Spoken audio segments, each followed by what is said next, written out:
Hello, everyone. This is Logan59XP here for the kickoff. Well, the kickoff to not E3 2023, as I'm referring it. Uh, if you want to be technical about it, the PlayStation Showcase from a week or two ago was technically the real kickoff because obviously, PlayStation, one of the big three, etc., etc. But they decided to do their event in May and not in June for some reason. I think they should have just waited a few more weeks. So they could have done it in June. It could have been a part of not E3 week / Summer Games Fest / whatever. But anyways, point is, this is the official beginning of not E3 season because, of course, E3 is not happening this year, unfortunately, and may never happen again. But that's a whole other conversation for another day. But in its place, we once again have Jeff Keighley's Summer Game Fest. And yes, this is going to be kind of the main kickoff. We had the PlayStation Showcase, but this is kind of the real kickoff because we're going to have, Ubisoft's going to have their event after this. And of course, Microsoft's going to have their event after this, which is probably the biggest one among others. I believe Capcom's having an event as well, so most of the companies are having an event after this. Now, of course, the one company that at least so far hasn't announced any event is, of course, Nintendo, but I'm not expecting anything from them this time around. Not because E3 isn't a thing, which kind of forces their hand into doing something whether they want to or not. No. The reason why I don't think we're going to get anything this year is simply because what the heck are they going to announce?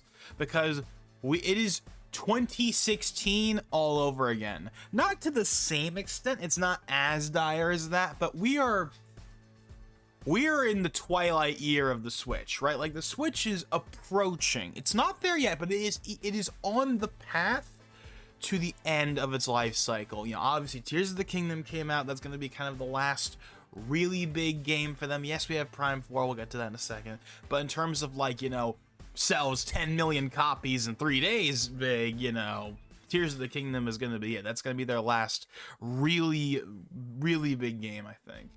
Obviously we have Pikmin 4 coming out soon, and then after that maybe Prime 4, maybe it gets delayed to the Switch 2. We don't know, that's a whole other conversation, but basically there's nothing else that justifies a E3 direct or E3 presentation really of any kind right now. I mean, what are they going to talk about? Everyone 1-2 Switch? The game that was just announced that everyone was memeing on? Yeah, right, like that justifies a presentation. And heck, honestly, even Pikmin 4 doesn't really deserve a presentation all on its own. I mean, don't get me wrong, Pikmin 4 will probably get a direct of its own at some point, closer to release, but that game in and of itself doesn't really justify a direct just existing on its own. You gotta have something else.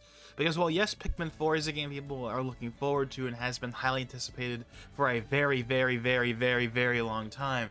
It's not on the scale of Prime 4 or a Zelda or something like that.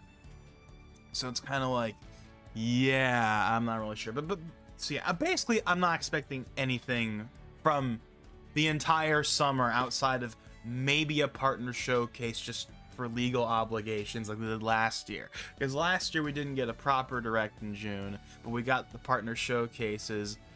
We don't know this for sure, but I'm guessing as a legal obligation of, hey, we didn't do a real direct, so we'll do the partner showcase just so we can get all the third-party stuff that we were going to announce in our regular direct out of the way. And that probably won't happen until the end of the month like last time. So that's not even really going to be a part of the Summer Games Fest / not E3 season. Anyway, in my opinion, to count, you have to be a part of that that week.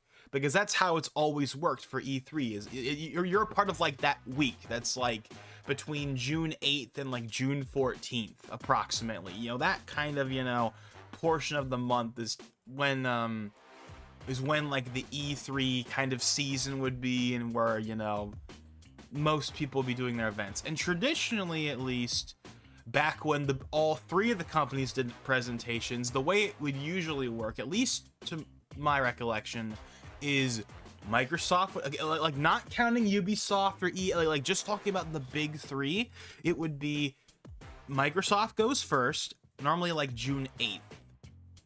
And then we would have Sony like the day after or 2 days after. And then at the very end would be Nintendo. Nintendo would almost always be the company that closes out E3. And that has not really changed, aside from, of course, Sony not doing a presentation anymore, and they haven't done one since 2018. We had the Future of Gaming event in 2020 that was basically their E3 event during normal E3 time. And of course, we just had the PlayStation Showcase a few weeks ago, and you could argue that's close enough, and that clearly is their event, but I don't know. But anyways, I'm getting off track here. Let's talk about this event itself, because I could talk about, you know, stuff about the Xbox presentation later as its own video maybe. I was actually gonna do yesterday a big like predictions and hopes for just the entire not E3 season. But then I decided, you know what, it's a bit too little too late to kind of throw like the main Summer Games Fest presentation in. So we'll just wait and we'll do one on like, because like I don't really have anything to say as far as Ubisoft or even really Capcom. I just want to talk about the Xbox presentation. So that might be its own video.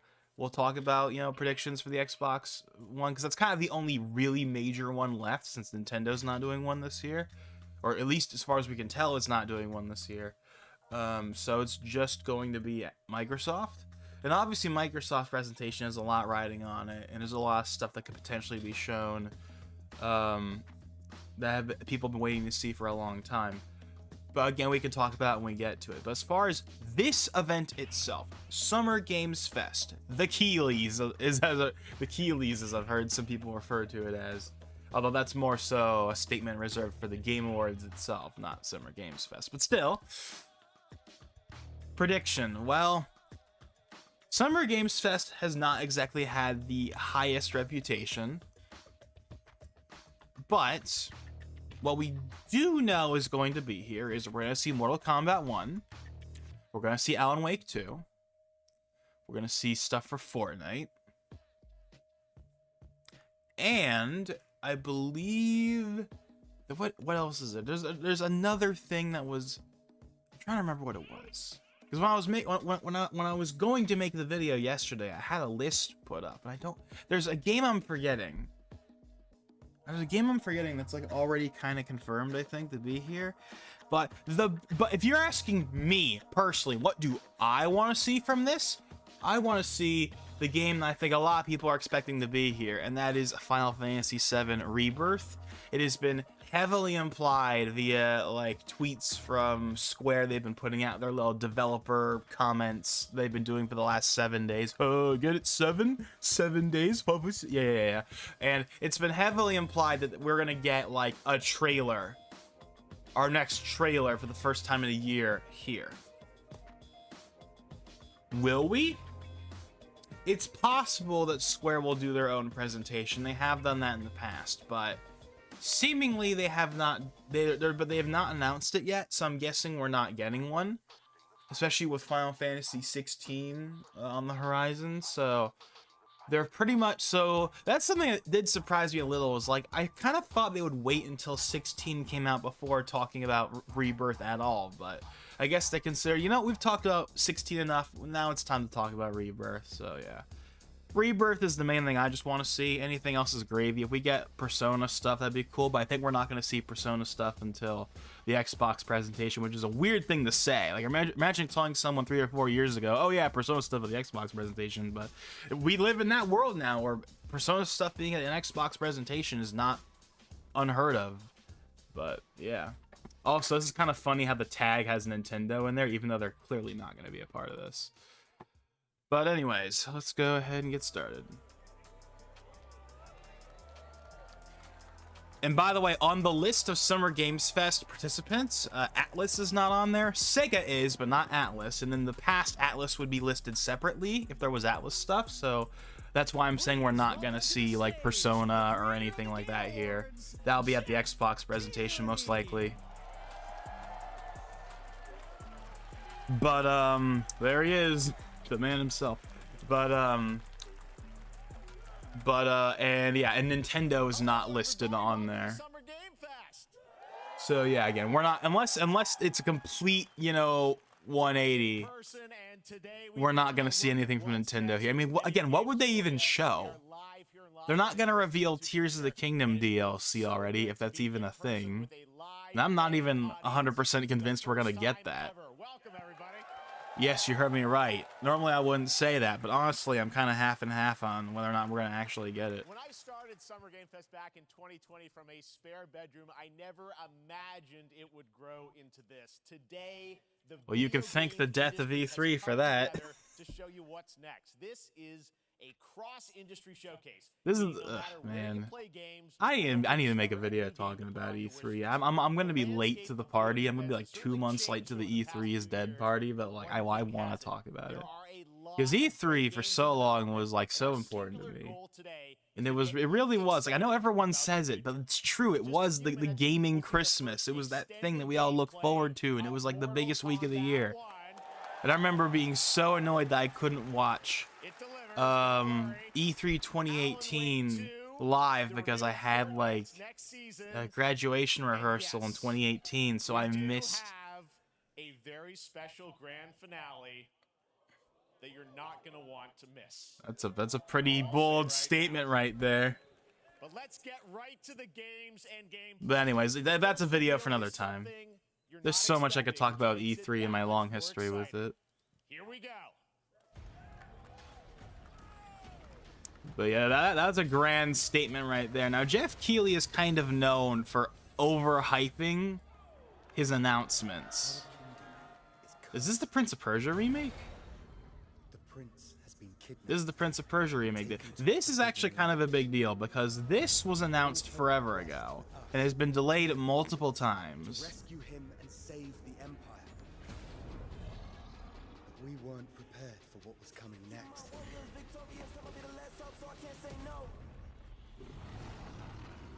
Then again, they weren't prepared for me.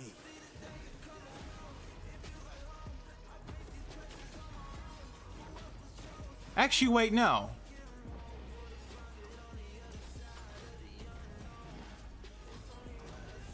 No, because isn't the Prince of Persia game they're remaking 3D? This is a 2D game. Also, Ubisoft has a presentation coming, so why would any of their stuff be here? This might just be a completely random game that has nothing to do with anything.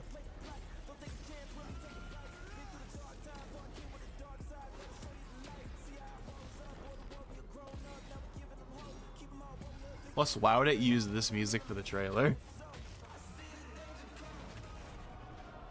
What do I know? I'll admit, I don't know much about Prince of Persia. Is the only thing that keeps us fighting. I will fulfill my destiny and save the kingdom.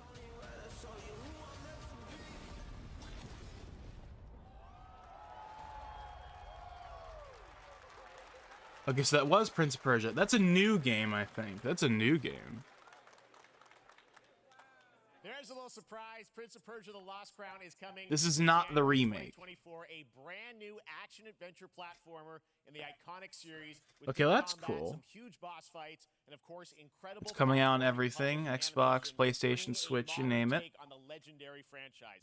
You'll be able to see more at Ubisoft Forward. I've mentioned this before, but I really hate the Ubisoft original. It's so utterly unnecessary, as if we don't know that's made by Ubisoft. It's not, you're not a streaming service, Ubisoft, you're a game company. You don't have to plaster your name on everything.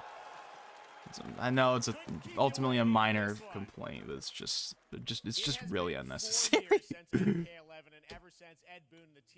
Okay, so yeah, here's Mortal Kombat. Yeah, we already knew this was going to be here. We already knew this was going to be here. The series into a new era timeline, and it's coming this September. Everyone has been asking, what does it look like? Who's on the roster? How do the new does it use Unreal Engine 4? Because Mortal Kombat 11 used Unreal Engine 3, but it's like a really heavily modified version of it that looks way better than stock Unreal Engine 3. But this might use Unreal Engine 4. Not Unreal Engine 5. I don't think it uses that, but Unreal Engine 4 maybe. Let's do it. But anyways, back to what I was saying before. Yeah, Jeff Keighley is kind of known for overhyping the announcements he has. Sometimes he lands. Sometimes when he says he's got something big, he means it. but there are a lot of times where people are kind of like, eh. I think that which Game Awards that I think was actually pretty solid. There was a Game Awards in recent years that I was like, you know what, this one's actually genuinely pretty solid. Was it the 2021 one? It might be 2021. The one where they announced the Wonder Woman game. I think that was 2021. That one was actually pretty solid. That one had enough stuff in it that was notable that I would be like, yeah, yeah, sure. Nintendo wasn't at that presentation. I don't think they had anything aside from like the obligatory Nintendo Switch has games thing that people memed on. Or was that 2019? I don't know. No. That wasn't 2021 because they showed the clip. They showed the clip of the Tears of the Kingdom trailer from E3 2021. They showed a clip of that with like the stock generic like Zelda font or whatever that had the sequel to the yeah. I think that was from 2021, but yeah, but that one I remember that one I actually thought was a pretty decent showing from Jeff Keighley in terms of announcements, even without Nintendo really having anything that year. I don't remember every single announcement they had, but they had enough notable ones that I'd be like, yeah, that was pretty decent.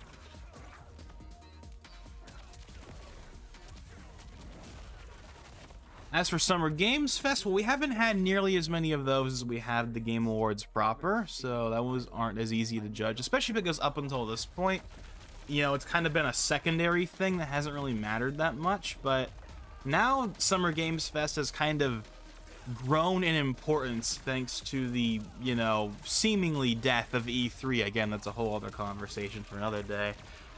So it's kind of got more importance now, but the problem is it doesn't mean as much if you know that like other presentations are coming. With the Game Awards, it's just the Game Awards stream, so literally anyone can be there.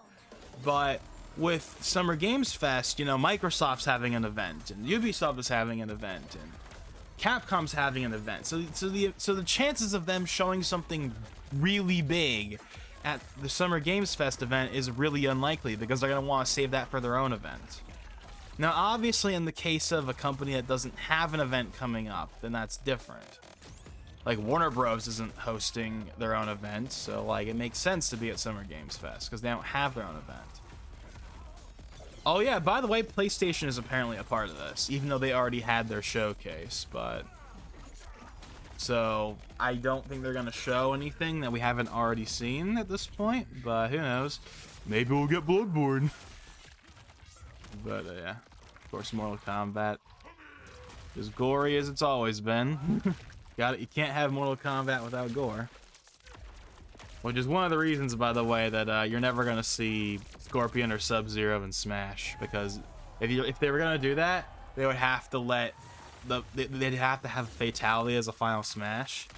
And we all know damn well that Nintendo's not gonna let Sub-Zero or Scorpion rip Mario's spine out. They'd have to do like the friendalities or whatever that were a part of like the old SNES version or something like that. They'd have to make up something new to like make that work. Even that would be kind of weird. So we're probably never gonna get a Mortal Kombat character. Many questions about what we just saw, and to tell you more, I am so honored to welcome to Summer Game Fest one of our industry's greatest creators, a man who has been loyal to the same franchise and fan base for more than 30 I wonder years. who it Please is. join me in welcoming to Summer Game Fest the creator of Mortal Kombat, Ed Boon. Well, co-creator. he's the one most people know. But I believe there is one other guy that's also like co-creator. But yeah, Ed Boon's been like the main guy behind the series for a very long time. Thank you for that incredible world premiere. We got to see. It's kind of like saying that Stan Lee was the creator of Spider-Man. Yeah, he was, but there's also Steve Ditko. He exists too. He's not nearly as famous as Stan Lee. I get it, but still. Basically was kind of graduated into like. But anyways, yeah, it's totally possible we see something from PlayStation. It's not impossible because last year they revealed The Last of Us Part 1. And showed off concept art for Factions here. Now that'd be kind of weird if they had factions here, but not the PlayStation Showcase, especially when the PlayStation Showcase was so focused on their live service reveals. You think they would want to show factions, but what do I know? I don't think that event was terrible, by the way. I know a lot of people really didn't like that event, and I totally understand why. Okay, here's what I do agree with. It's the worst PlayStation Showcase in years. I agree with that. I think the 2020 ones were better. I think the 2021 one was better. But it was not terrible, because at least in my opinion, as long as you have at least one notable thing in your presentation, it's not a failure. The ones that are a failure are the ones that showcase nothing of value. Those are the ones that I would consider a pretty, those are the ones I would consider a bad, or at very least very lackluster presentation. And while sure the Sony presentation didn't deliver necessarily, it had stuff in it. We had Spider-Man 2, which I know was revealed already, but that alone makes it not a bad presentation. It makes it the worst presentation in the last few years from them, but at least of the PlayStation showcases. I'm not counting the State of Plays. The State of Plays are their own thing. State of Plays are like their normal, or like their directs, and then the PlayStation Showcase is like their E3 caliber 1 hour plus event. Those are two different things. So I'm not counting State of Play when I say it's their worst presentation in years. I'm talking strictly about the PlayStation Showcases. So the future of gaming in 2020, when they first showed off the PS5 and a lot of the games they had coming for it, then the September 2020 event, then the September 2021 event, and then now the May 2023 event. I'm only counting those ones. Yes, it's the worst one, but it's not terrible. It had stuff in it that, like, Spider-Man 2 wasn't the only thing, but that's like the main one. But there were like 1 or 2 other games in there that I'd be like, yeah, that was kind of neat. So I wouldn't call it a failure, but it is definitely not what people wanted. I will say that. I just don't think it's a catastrophic failure. Sony's doomed. Come on, they're fine. Same thing with Scorpion, but a lot of our cameo fighters are kind of like nods back to our first game. So you'll notice Sonya and Kano and Jax are in there. But obviously, because a lot of people were not happy with the Sony presentation, there's a lot of pressure on Microsoft, especially with all of their recent woes with Redfall and their general kind of just, mismanagement in general with like Halo Infinite, like all the stuff that's been going on with Microsoft. And also, of course, we still have the acquisition pending. It's still not fully done yet. It should be done soon, though. I believe they said they wanted it done by June 2023, so... And there's been a lot, of course, there's been tons of back and forth, but by this point, everyone's kind of done with the whole acquisition thing. Everyone's just waiting for it to be done already. People don't know the story. I mean, Bloodsport was such an inspiration for Mortal Kombat, so he finally is now part of it. It's a huge first full circle moment. But yeah, so so there's definitely a lot of pressure right now from Microsoft. For Microsoft to deliver. And again, I'll talk about kind of what I think we could see and what I would like to see, and it's like its own video.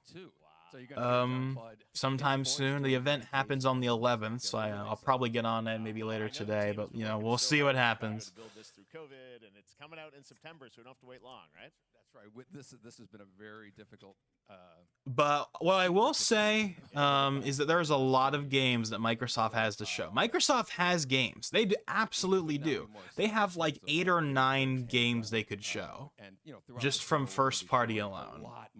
It's just a matter of, will they show it? Will they show Fable? Will they show Avowed? Will they show State of Decay 3? Will they show Outer Worlds 2? Will they show this? Will they show that? Will they show Perfect Dark with the troubled development it apparently has? Like, will they show any of that? Will they show Everwild, that game that was announced by Rare like 4 years ago and they haven't shown since? Are they gonna show that stuff? I hope they do, but we'll see.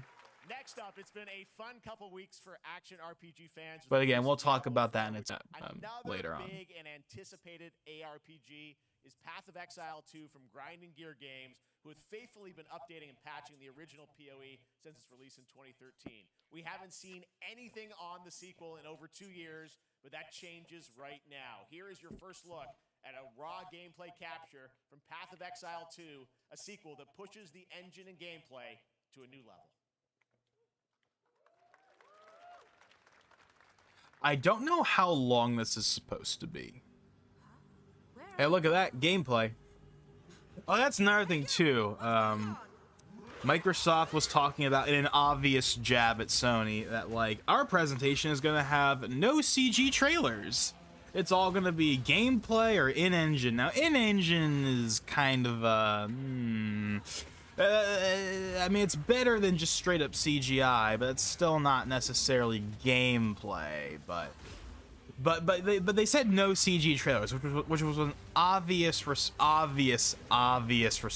to the Sony presentation, where like 3 out of the 4 first-party games they showed were CG trailers.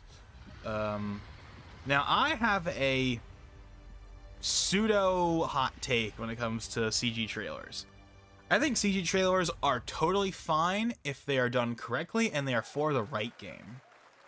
Looks amazing, and there's more coming. Like you can't do a CG trailer for like a new IP. You can only really do it for an existing IP, and you have to do it well. For example, Halo Infinite's reveal in 2018. Say what you will about the final product, but when that game actually came out, Street Fighter. Wait, this is a replica of the reveal trailer with the music and everything. Remember how good that reveal trailer looked, by the way? Like the sweat and everything. The game itself doesn't quite live up to that, but it's still a good-looking game and a big improvement over Street Fighter 6. Just came out, of course, and so of course they're gonna wait. Oh, Exoprimal. This is an Exoprimal collab. I'm surprised they didn't just save this for the Capcom presentation. Yeah, Exoprimal. Capcom Collab 1. Anyways, what was I saying? Oh, but that's new. Guessing Ryu from Street Fighter. I think that's new. It being on Game Pass, that's new. Your bingo card for today's show. That Street Fighter Cross Exoprimal collab will launch in the fall. What was I gonna say? I was talking about something and I lost my train of Guess thought. what, guys? That may actually not be the craziest collaboration on the show today. Check this out. I'm trying to remember what it was. There's nothing more powerful than imagination. It can shape the fabric of reality, transforming everything you may think you know. Is that? I was gonna say, is that Nicolas Cage?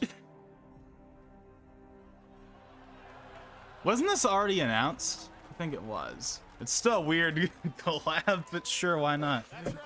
Nicolas Cage is coming. Nicolas to San Diego in Cage. July. I mean, I don't know how these things happen, but I figured the easiest way to find out is probably to go right to the source. They actually got This him. man's bold creative choices have earned him an Academy Award. Well, then again, they got Released Keanu across Reeves more than on stage 4 a bunch of decades times. Of incredible films. Please join me in welcoming to Summer Game Fest, Nicolas Cage. Sure, why not? Yeah, what was I saying? CG trailer. Oh yeah, so CG trailers can be done because that Halo Infinite reveal trailer was really good. No one complained that it was only CG. People only complain if a trailer is CG if the trailer isn't good. That's the only time people complain about it. If the CG trailer is good, like the Halo Infinite one, How did this come about? or like a Smash trailer or something like that, then no one cares. It only becomes a problem when it's about a game people, 1, don't care about yet, or 2, the trailer just isn't good. Then people will complain about it. But if the trailer is good, no one cares. The Halo Infinite reveal trailer was really good, so people didn't complain about it. The Smash trailers are all good, so no one complains about it. There's obviously other examples I'm forgetting, but like Smash and Halo Infinite are kind of the two that come to mind right now. And there's like CG trailers that are, you know, Characters all coming lauded. And you play yourself, or who do you play? So I play this heightened exaggerated version of a film actor named Nick Cage. And he's going to a location thinking he's making a movie, and instead he wakes up in the fog. And in the Well, it's fog, another he's game that surrounded by uses a CG crows and trailer serial that killers, and works. it's I'm rather trying to amusing. think. And there's something about it that I think, as a survivor, is like a bonding experience. It's a bit like Nintendo doesn't do CG trailers. They really don't. It's mostly gameplay with them. The only series they do where CG really gets any focus is Smash. Most of the Smash trailers, not all of them, but most of the Smash trailers feature CG, and their CG is some of the best out there. Like, all of the best Smash trailers are the CG ones. There are good ones outside that, like the Palutena trailer with like the anime look. That's a good one. We've seen some different art styles, like the Min Min trailer and stuff, but the best ones are always the ones with the classic Smash CG, as I'm concerned. They're almost always great. But that's the only real franchise, at least from Nintendo, that really uses CG in their trailers. This is so fun. This game, as you said, Everything else such is just an awesome gameplay, basically. collaboration with so many different characters. And as for everyone else, well, I know Ubisoft uses CG quite a bit. Capcom doesn't really use CG. Was Pragmata CG? I don't think that was. That might have been CG. I don't know. I don't think it was CG. But it was announced forever ago, so it probably was. I don't know. But generally speaking, Capcom doesn't use CG for their reveals that much. EA uses it. Ubisoft definitely uses it. Sony's used it. Microsoft has used it. I mean, like all those games that I just talked about that were like games we haven't seen since like 2020, like Avowed and stuff. Those were all CG trailers. Time down to the split second. It's a very immersive experience when you're acting out in this space, because every move, every grunt, every sigh you make has to be timed perfectly with the gamer's moves. So that was something that I learned from this, and I'm always looking to learn something. Well, we love having you in the video game world. We want to see Nick Cage in more games. Thank you. Thanks, guys. Nick, thank you so much. Hopefully the first of many. Nicolas Cage, great to see you, man. Awesome. There you go. Lock it in. Hey, Antonia, welcome to the stream. Now, for all of you who want to We're about 23 minutes in here. Haven't seen too much yet. It's only been like 2 or 3 things so far. Most notable thing we've seen so far was the reveal of a new Prince of Persia game unrelated to the remake that we still haven't seen in forever. Maybe we're going to see the remake at the Ubisoft event. And yeah, right now they're showing off Nick Cage in Dead by Daylight. Because why not?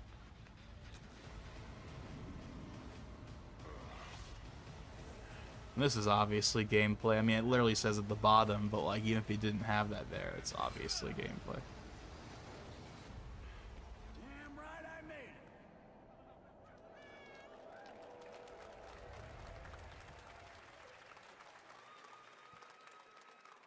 Anything goes here at Summer Game Fest. All right, thank you very much, Nick. Now, lately we've been seeing an incredible number of video game adaptations. But back in 2019, The Witcher on Netflix, inspired by the Witcher book series, showed the potential of well-done adaptations. And later this month, Season 3, Volume 1 arrives, and now it's time for the world premiere of the trailer, introduced by Henry Cavill and the cast.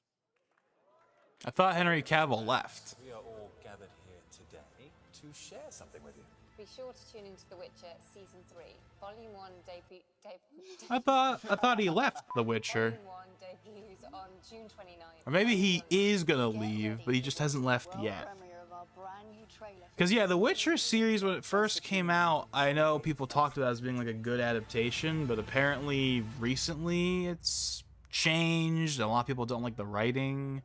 And because of that, Henry Cavill was like gonna leave because he doesn't like how the series is being treated by the writers or something like that. But I guess he's still. I think he's leaving with Season 4. But he'll certainly help in keeping Season 3 is last season. I don't know. I never watched the show, but I've heard.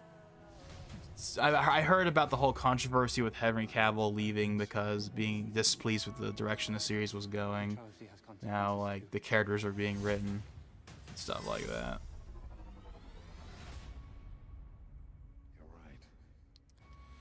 So what's kind of funny about this is not a game. Because here's the thing, right? Yes, The Witcher is most known for the games, but The Witcher is a book series. The Witcher series was a book, then a game, then a TV show. So this isn't even really a game. So this isn't like The Last of Us, where like it's actually a series based on a game. This is like a series based on a game, based on a book, and I don't even know what they really take as influence. Like, because again, I've never seen this series, so I don't know if it's influenced by the books or the games or both. It's probably both, but I don't know. Then again, having, you know, trailers for non-game media is kind of a staple at the Keeleys. More so the Game Awards, obviously. They'll have movie trailers, but it's mostly for stuff related to video games. And this technically is related to video games, but not directly. Like when they had like the Sonic 2 trailer, or that clip from the Mario movie last year, stuff like that, that makes sense because that's very obviously video game related. But this is like tertiary. It is related to gaming, but like not fully. So it doesn't really get the same pass from me that like, you know, some of those other trailers would, where it's like, oh yeah, that makes sense because it's like a video game adaptation. But this isn't a video game adaptation, it's a book adaptation, but that people know because of the games. I don't know, it's kind of weird. They look for monsters, and they're like, no, please don't hurt me. And then wow, fangs, just like a boatload of fangs, all up in your business. Oh yes, let's advertise the price tag. I think that's just for the standard definition version now. I don't know who would ever subscribe to standard def Netflix in like 2023. I don't know. I haven't used Netflix in a long time, so I don't really have a dog in that race, but anyways. Okay, this is from Epic Games, or at least Epic Games Publishing.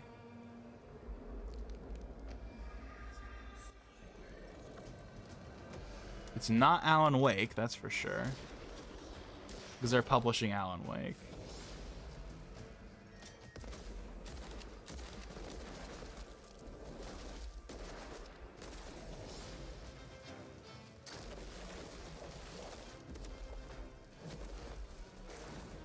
Oh yeah, going back to like earlier when Jeff Keighley was like, we're gonna have like a really big thing at the end. I think it's beyond obvious what that is.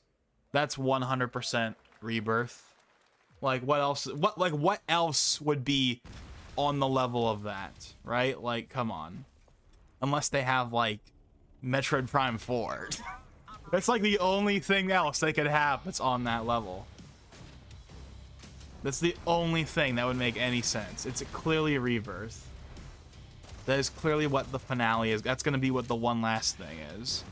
The only other really big thing they could show that would justify that level of hype would be like Prime 4. But there's no way we're going to see anything from Nintendo here. I'd be very surprised if we did. I mean, we haven't seen Prime 4 at the Game Awards at all yet, despite for years now us being like, maybe Prime 4, but it's never happened. So why would it happen here? Especially when they're probably saving it for the Switch 2 at this point, but again, who knows? Okay, Samsung. I just know this is Samsung by the font. Oh yeah, the Callisto Protocol, man, that game fell off a map, didn't it? It came out, got controversy for how it ran, and then people kind of moved on from it. But then again, the game wasn't, even outside of its technical flaws, wasn't really received all that well. It wasn't terrible or anything, but like it kind of got very mediocre reviews. Even outside of its technical flaws, which have improved since then. Like the horrific shader compilation stutter at launch is long gone. But anyway, wasn't there supposed to be DLC for that game? I'm not sure if that ever came out, because no one talks about the Callisto Protocol anymore. People talk about The Last of Us, even though that port is a few months old. People still talk about The Last of Us port, but no one talks about Callisto Protocol. That game has just been forgotten at this point.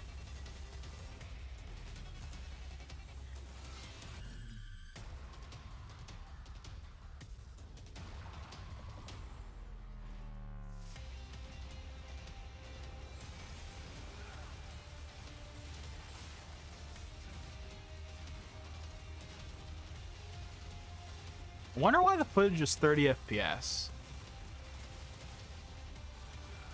It's kind of weird.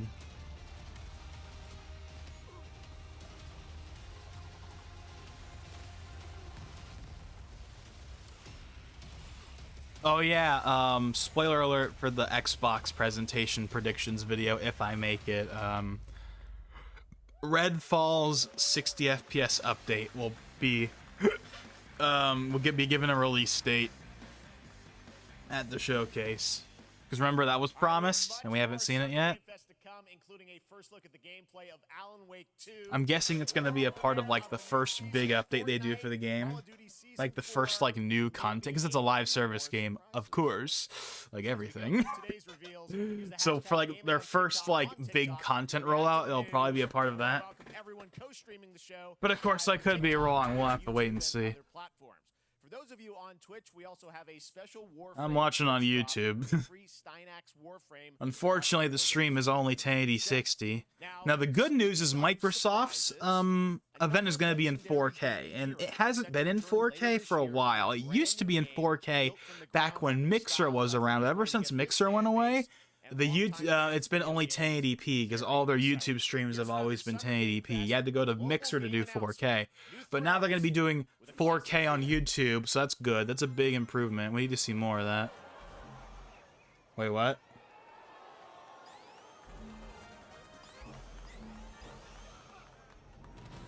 Wait. What is this? Wait, are they really just casually announcing a new 2D Sonic?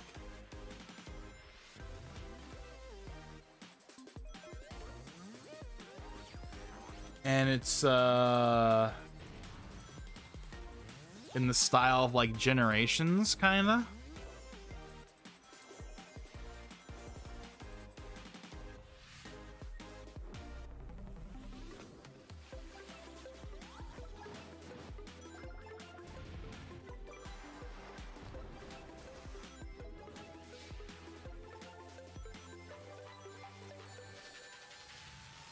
I'm almost surprised they didn't just make Mania 2.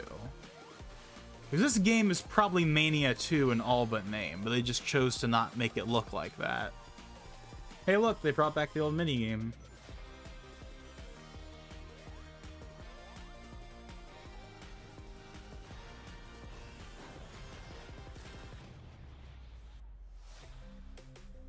Sonic Superstars, okay.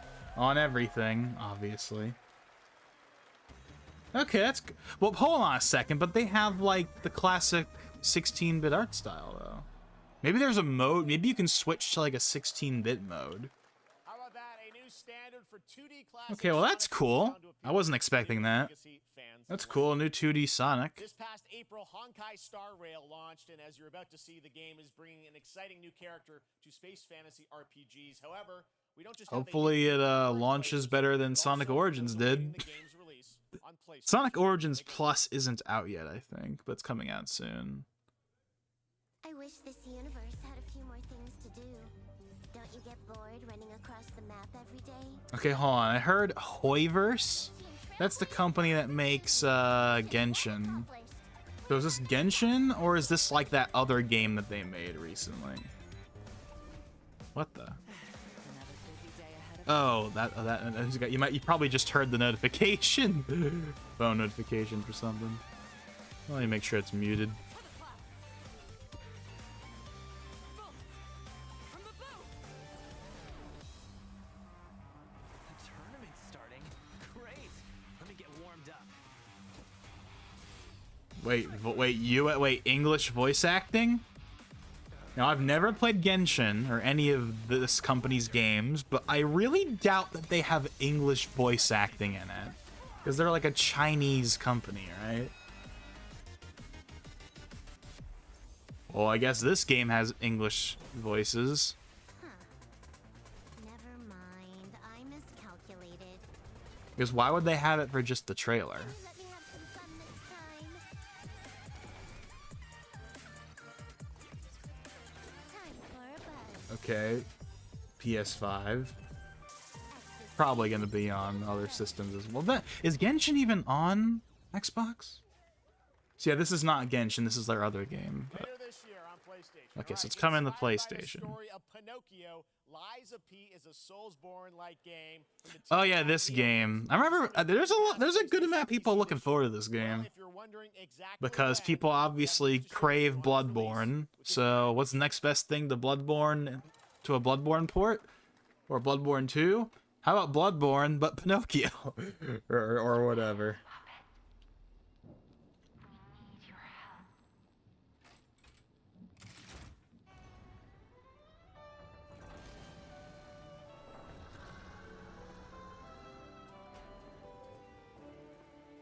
Okay, so we're about 37 minutes in. This has been decent so far. There hasn't really been that many, you know. This has been decent. I think this has definitely been one of the better Summer Games Fests at the very least. Granted, we've only had like 2 or 3 of them. But I don't really remember that much from them, except for I think they showed Elden Ring at one of them. But even without Final Fantasy VII Rebirth, which is clearly going to be the thing that ends it, this has already been like a decent showing. I mean, that Sonic game alone elevates it, I feel. Like I wasn't expecting to see a new 2D Sonic. But we also got that Prince of Persia announcement. That's also kind of a big deal. It's like 2 notable announcements right there. At the very least. On top of us seeing Mortal Kombat 1 for the first time.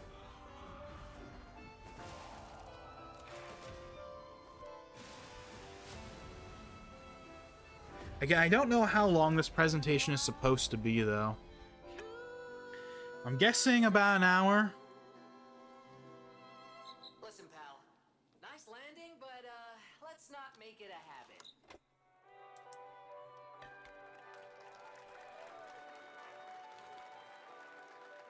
That was a demo. It's on everything. It's also going to be on Game Pass. That's right, a demo for Lies of I don't know if it was announced for Game Pass before or not. I don't think it was. Check it out and prepare for the release on September 19th. Now it's time for the reveal of a visually stunning new game based on a classic manga with a story and world created by A classic manga. Anime artists of all time. This is one of those games that I feel lucky we get to reveal for the first time here at Summer Game Fest. I have a couple of theories as to what this is going to be. Gameplay all built in Unreal Engine 5. Here we go. Unreal Engine 5? Let's see if I can recognize it.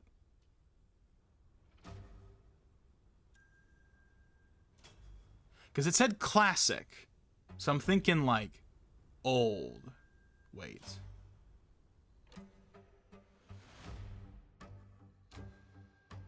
Sandland? Okay, I was thinking for a second. I was thinking older. Sandland is not. I mean, Sandland's like 20 years old. Okay. Now I can tell you exactly why this game exists. Because they're doing that Sandland like CG series that's in the same style as Superhero, the most recent Dragon Ball movie. I wonder if there's a coincidence. I wonder if that's a coincidence. Now it is worth noting that Toei is not doing Sandland. Bandai Namco is doing the new series, and I assume they're doing this game too because Bandai Namco does all of the anime games. This looks good. I don't know anything about Sandland for the most part, but this game looks pretty good visually. It's also kind of cool to see one of Toriyama's other series get a game adaptation. It's mostly Dragon Ball because Dragon Ball is obviously the main. Is obviously the so yeah, it is Bandai Namco. Next gen only, except PS4 as well. There have been a surprising amount of games that come to PS4 but not Xbox One. But it's a Japanese game. That's cool though. That's cool. That's cool. That's actually pretty neat. It's clearly being done because of the new series coming out, but that's still cool. It looks pretty good visually too. But then again, it's Unreal Engine 5. Although it could have been Unreal Engine 4, I wouldn't have been that surprised. I'm not sure if there was Nanite or Lumen in that. Looked good either way. Did they show Spider-Man 2? No, and I don't see why it would be here. It literally got a whole thing during the... It got a whole thing during the PlayStation Showcase. They're not going to show it again. Ooh, Stray DLC? Wait, what?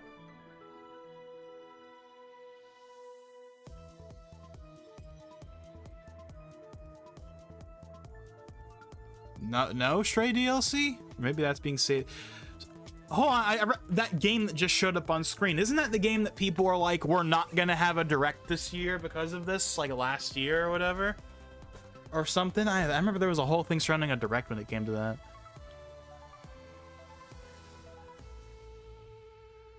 Wait, isn't that the Silent Hill game? That wasn't that the Silent Hill game that was teased in that like presentation a while ago? Next, we're stepping into the world of Throne and Liberty, a free-to-play PC and console MMO. But yeah, Sandland, that's cool because we haven't. Has there been a Dr. Slump game in like modern history? I don't think there has. Dr. Slump, which is of course Toriyama's second most popular franchise after Dragon Ball, has had some games, but mostly in the 80s and 90s, back when the series was relevant. There hasn't been a modern Dr. Slump game to my knowledge. And of course, Sandland I don't think has ever had one. So Sandland getting a game, even if it's just as a blatant tie-in to the new CG series coming out, is still pretty neat.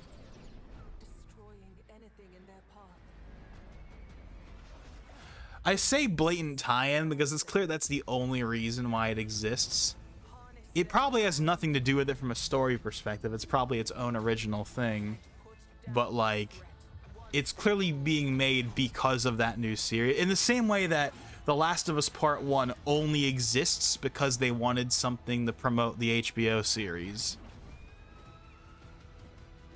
Like that was the entire reason that game was made. I don't think they ever confirmed that was the case, but like that was very clearly the reason why it was made. It was made as a way to promote the HBO series. Which is why when the infamous PC version came out a few months ago, they released it on when the TV show was airing, because they wanted to piggyback off of that. But the original PS5 version was made clearly as a like prelude to the TV show kind of coming out. So I imagine that's the same thing for Sandland. It's like a pseudo tie-in. It's not really a tie-in, but like it's being made because of another thing that's coming out. Still cool regardless, though. Also, hey, Japanese reveal at the Game Awards. Summer Games Fest. Anyway. Another next gen only. Next gen. It's current gen. It's 2023. Great. I also want to say hello to everybody watching. We've seen kind of a mix of current gen only and last gen. But on June 19th, Steam Next Fest does return, giving fans a chance See a to try PlayStation out shirt down there. new in-development games. One of them is the free-to-play medieval Hey, like fantasy E3 2018 shirt. Warhaven from Nexon, which I'm pretty sure it's 2018. Supernatural immortals. Here's a new look.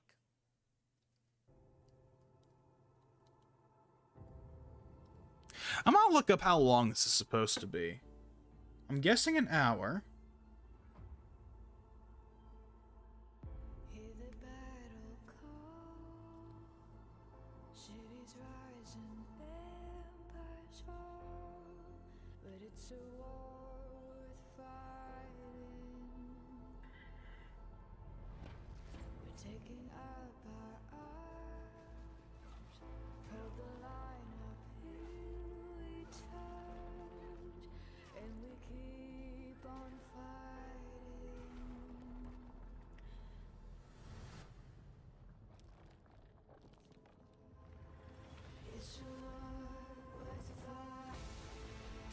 Have we seen Alan Wake 2 yet? I know I heard him mention Alan Wake 2 earlier, but I don't think we've seen it yet.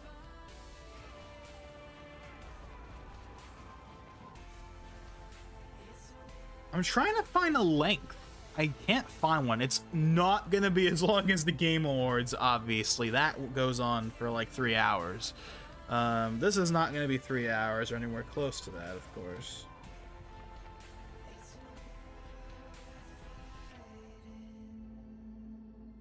Well, I can't find a length. I'm guessing an hour, so we have like 15 minutes left at least. And again, I'm pretty sure that we're gonna get is that Jacksepticeye? Super Animal Party, I think is what this is.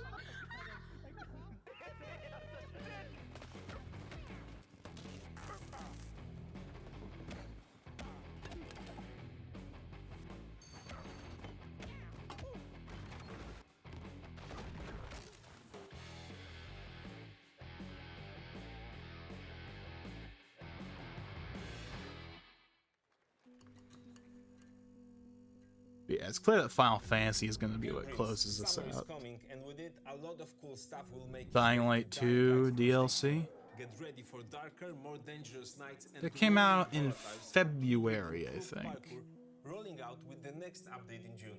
Then, right after that, we'll kick off an event season like you have never seen before. Trust me, for one of them you will want to get your butt barbed wired. Very soon, you will get the deadliest summers to date. Okay, that was kind of an abrupt transition. Wait, what? What? What happened? This game's not even out yet, is it? I haven't seen anyone talk about it, so I don't think it's out yet.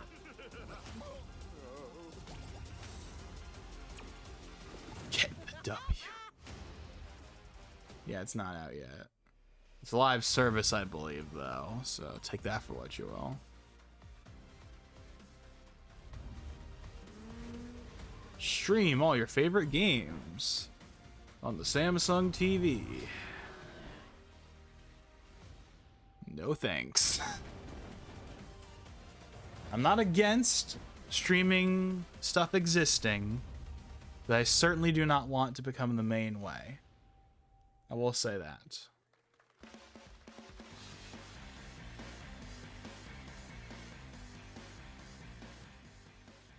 Welcome back to Summer Game Fest. Isn't that great? By the way, Crash Team Rumble is going to feature playable Ripperoo and N-Gin, Neil Cortex's right-hand guy in Season 1.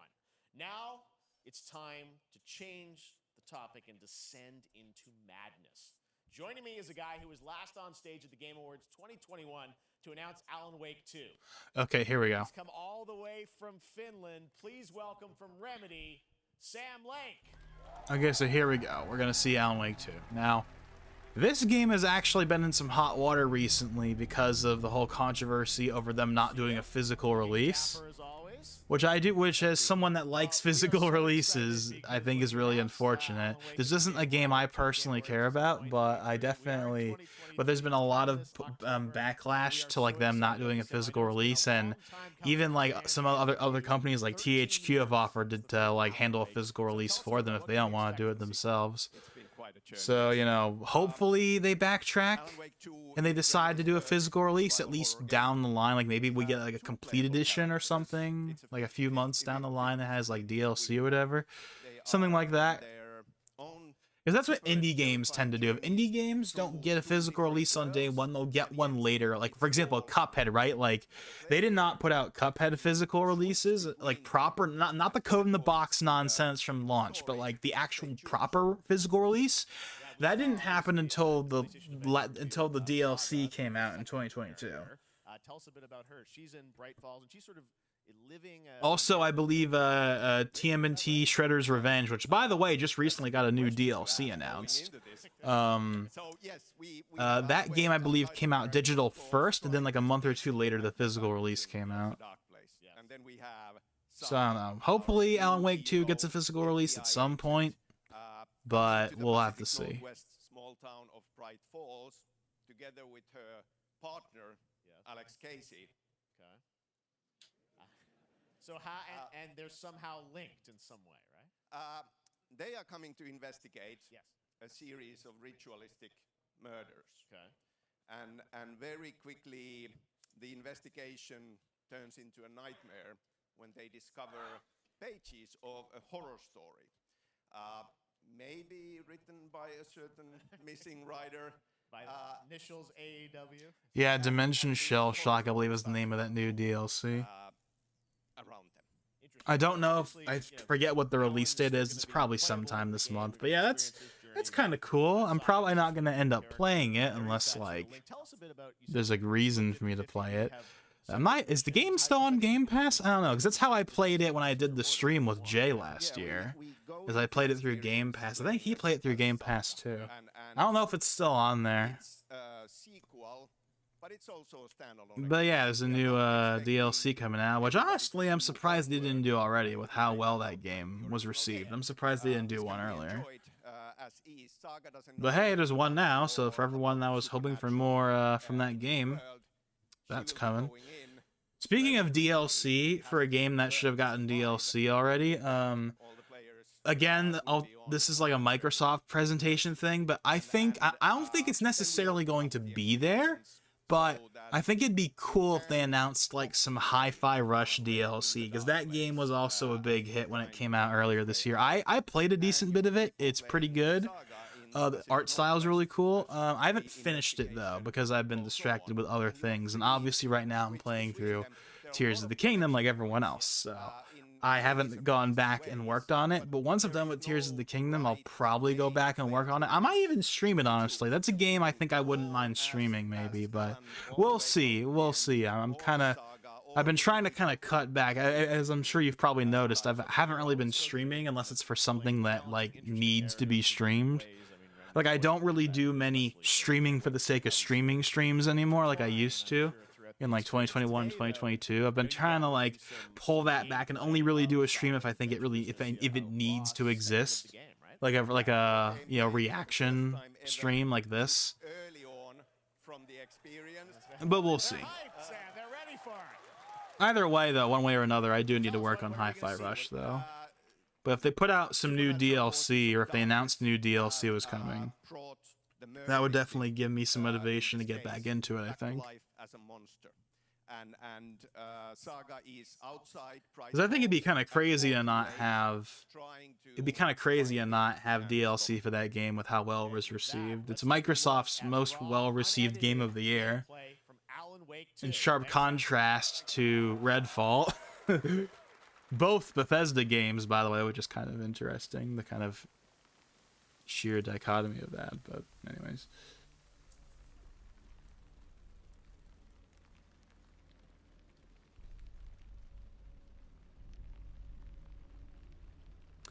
You looking forward to San Diego Comic-Con? Not really. Why? Is there something that's supposed to be revealed there, or rumored to be there? Because I haven't really paid attention to Comic-Con in a while. Somebody's home.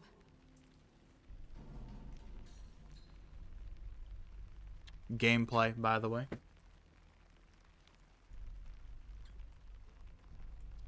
UI and everything.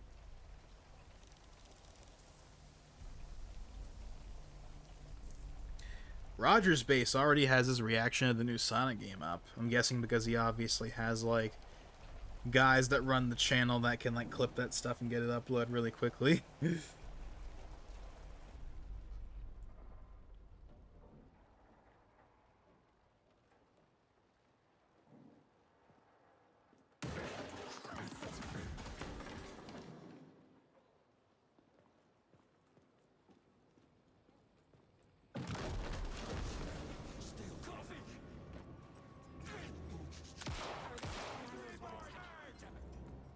I can't see what you're saying because the darn feed is like covering up what you're saying with like a heart icon, so I can't see what the heck you're saying.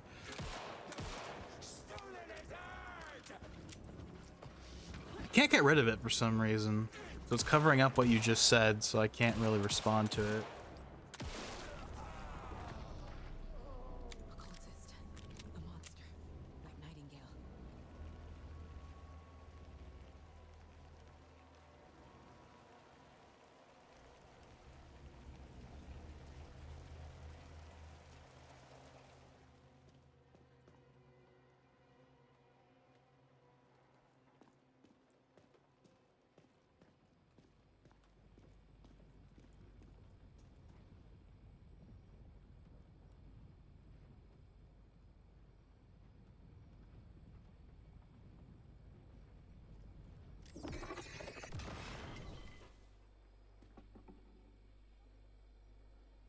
text on the heart is clearer now.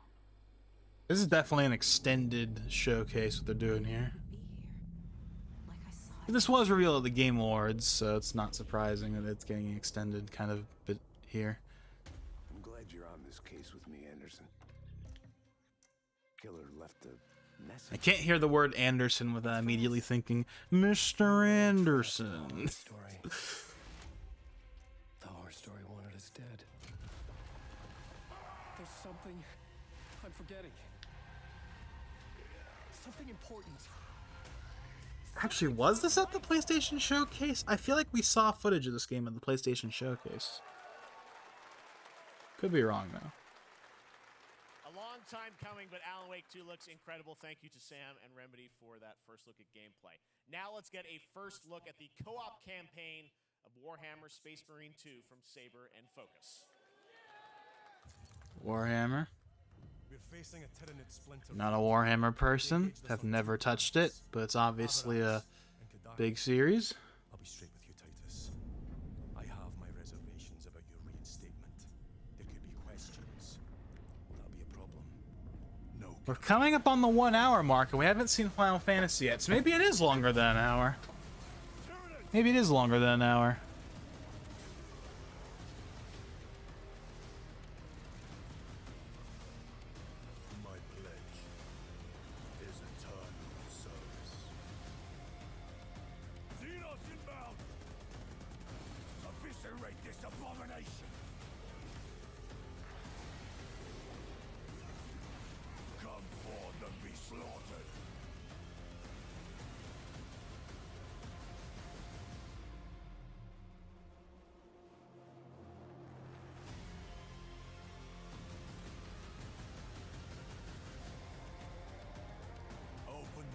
Let's open the gates. There, I made the reference. Okay, anyways.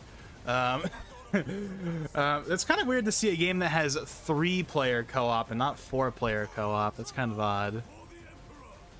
I'm sure there's a balancing reason for it. It's just not something I'm used to. It's always 4-player. It's either 2-player or 4-player, never 3. Physical copy. Although, how much that will matter is, I think we'll have to wait and see. We'll have to see how does it play, what their thing for that is.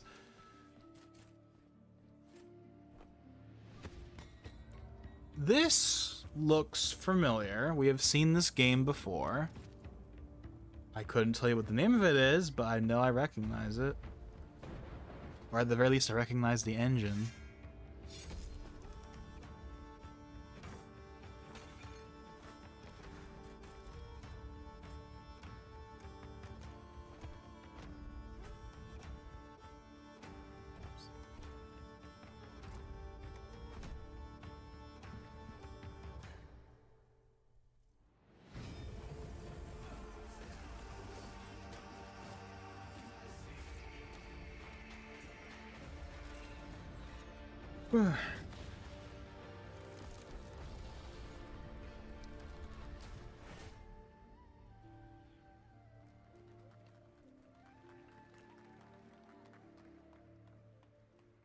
That's odd. It just uses like the regular Xbox logo, not Series X or S. Now it is time for another global game announcement, and this one comes from the minds of Saber Interactive, Focus Entertainment, and yes, horror master John Carpenter. It's a brand new world. John Carpenter. Ooh, got a big name. Heck of a lot of fun. Check this out.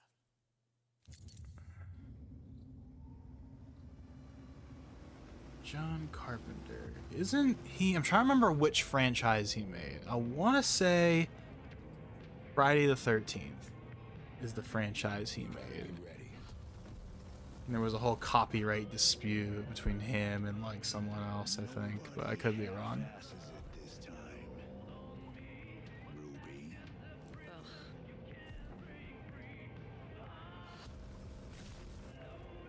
On my mark.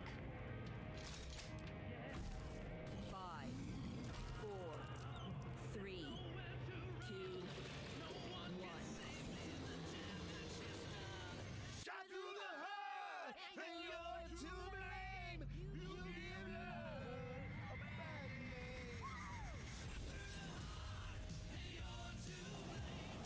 Toxic Commando. Look at that logo. That's a very... I'm not even sure what era. Just like, it's a very 80s, 90s, whatever logo. Probably more 90s than 80s, but like that logo, something. I don't know if this is based on an existing IP or if this is new, but either way, it's got John Carpenter's name on it, so. Again, I want to say Friday the 13th, but I could be wrong. It might be one of the other ones.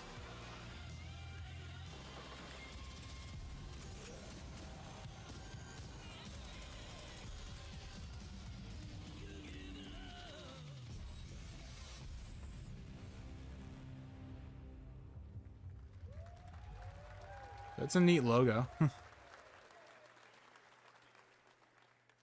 More unexpected collaboration. Sean Carpenter and Saber with Toxic Commando. That looks tons of fun. You guys think any of those zombies made it? I don't know. All right. Well, this August brings the long-awaited full 1.0 release of Baldur's Gate 3. Screw it, I'm gonna look up. A new member is joining I just the need cast. to know. We're about to see the reveal of Lord Enver Gortash, the commander of a mechanical army of Steel Watchers. He's a second antagonist and is voiced by a familiar name. Halloween. That's the series he made. Halloween. Okay. Enver Gortash, swearest thou by Balduran's blade. Okay. Well, there it is. Of Baldur's Gate from enemies within Baldur's Gate. This is another game I know people are looking forward to. There hasn't been a new Baldur's Gate game in like forever or something. A new age is upon us. Gods have mercy on those who would stand in our way. I gotta love that stock font. I could make that in Vegas. It's like one of those stock fonts. Can be my equal. There's an old wisdom. A brittle alliance can never be mended. It can only break. I want to lead this city to glory, not scorch its earth. friends, allies, to my side. Let us usher in a new dawn. This city is mine. I'm not ready to call you enemy. What do you Maybe say? it's an hour 30 minutes. Shall we be allies? Maybe it's going on longer than I expected. Yeah, Baldur's Gate 3. Wizards of the Coast. Right, and they got into some hot water earlier this year over changes to their licensing or something for Dungeons and Dragons. I think it was a huge thing. Linus and Luke talked about it on the WAN show if you want to go digging for it. Wait to check that out. All right. This fall, Marvel Games and Insomniac are set to bring Spider-Man 2 exclusively to Okay. Take back that comment I said from like 20 minutes ago where I'm like, they're not going to show it. They just showed it at the PlayStation event. Also, hey, look, there's the box art. That's clearly the box art. We haven't seen it before. Is this the box? This is the box art. Yeah. Basically what I would have expected. It's got both Peter and Miles on it. What a surprise. Watch that be it. Well, it's just the box art. I wouldn't even be surprised. Because they just showed it at the PlayStation event. We got like 14 minutes. The PlayStation Showcase, but I want to talk about the two villains, I think, in the game. There may be more. There are more. There are more out there. I Two promise. main ones, but we have some new art to show of. We obviously Craven. We got the reveal at the PlayStation event. So tell us a bit about him and how he So factors in. Craven's very different from any character we've done. He's not, he's not powered by magic or, tech. He's just the best hunter in the world, and he's coming to New York for his greatest hunt. And what's better than all of the Marvel characters that live in New York City? So Peter, Miles, and others. He's on the hunt. And others. ... Yes. And but, others. Venom also, obviously, Symbiote is a part of this whole story, as we saw in the gameplay. Oh, there you go. That's something right there. Art. I'm glad you're happy. I don't know how much you're going to tell us about Venom. Is this, can you tell, is this an Osborn Venom? Can you tell, what's the origin of Eddie Brock Venom? Or? It is not Eddie Brock. Okay. It is not Eddie Brock. Okay. It's Our not goal Eddie was Brock. to tell an original story, something you haven't seen in the comics or the movies yet. Obviously, we love Venom for a reason. Yeah. All those things you love about the character are going to be there, but how the story plays out, who is Venom, you have to play the game to see how it goes. I guess they're not going to tell us who it is. Okay. there's a bit of a But tease. but Now, it sounds like it's not any of the Simulator characters. is It's a big part of the from the gameplay, comics. and It's one of the someone things we were else. all struck with the footage that you showed at the PlayStation Showcase was, how that is going to really impact the gameplay when you're playing as, Peter. So tell us a bit about that and how, the gameplay is going to be dramatically different. Yeah, I mean, I think you saw it in just the raw power, the strength, and even the transformation of Peter's moves in that gameplay reveal. Yeah. We call him the acrobatic improviser, him and Miles, but you can tell there's a lot more strength, a lot more raw power, aggression, which you saw both in the moves and how Peter talks. So it's not just what happens in gameplay; it's what happens how the story plays out. All right, because at the end of the first game, wasn't there like that post-credit scene with Harry or whatever? Like then people were like, "He's gonna be Venom." Journey is also more expensive. So never mind. Maybe that's what it is. I don't know. But I heard him say it's not something from the comics. I swear I heard him say that. So that's why I thought it would be someone brand new. I don't know. Maybe we'll see. We'll see. Speeds way faster than they were before is really awesome.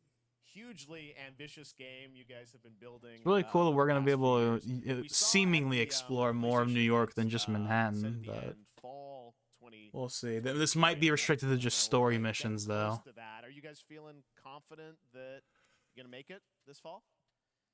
Oh yeah, wait, release date, because they said they were gonna announce a release date soon, and we didn't get one at the PlayStation Showcase. They might be announcing that right now. Oh, yeah. Okay, yeah. Let's take a look. Wait, what?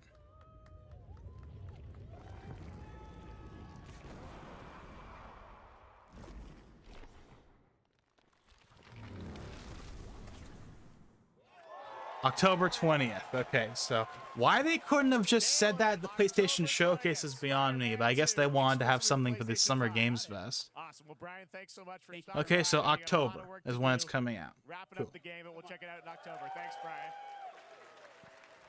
We got our date. All right.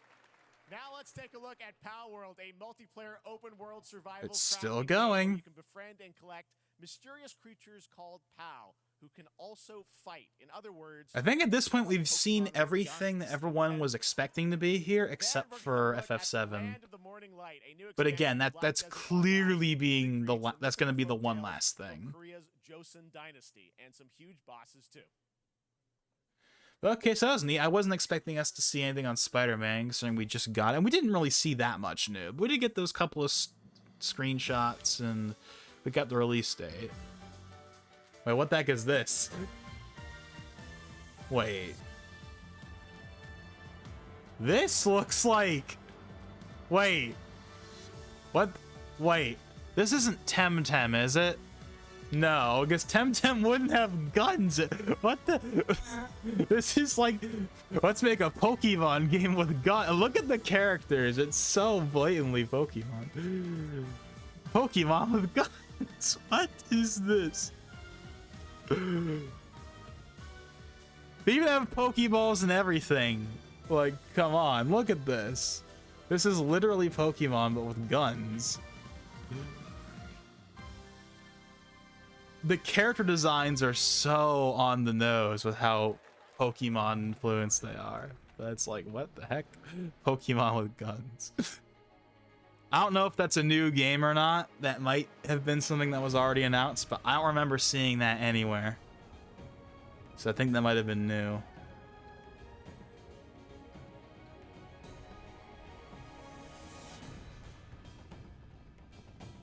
That's funny.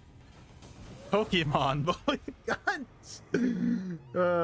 That's literally what the pitch was. You know, that was the pitch at like the board of directors or whatever. They were like, okay, guys, Pokemon, but with guns.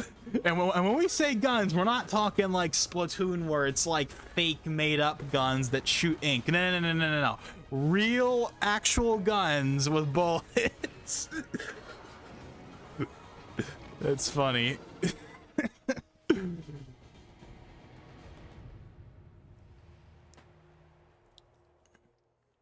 Black Desert. I think that was a game that's already announced. Is more than what hobbits and elves know. It is time Hobbits. This isn't. with hammer and axe we mine and scout. Across Middle-earth. I was gonna say, is this the Gollum game that just came out, like DLC for that? That'd be funny. But how poorly received that game was. Nah, this is clearly a completely different game.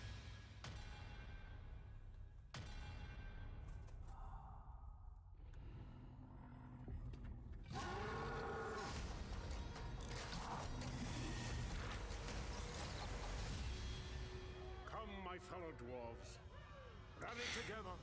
It looks like that character looks like the character that like Cartman plays as in that one like South Park episode, you know, the one where they play World of Warcraft. It's literally that same design. Even though it's not World of Warcraft, it's Lord of the Rings. What the 0.03 millisecond response? Wait, we just saw this. They just showed off the monitor like an hour ago. What? And we already saw this. We literally already saw this exact trailer for the Samsung stuff. They're just showing it again. Like, why? We already saw it.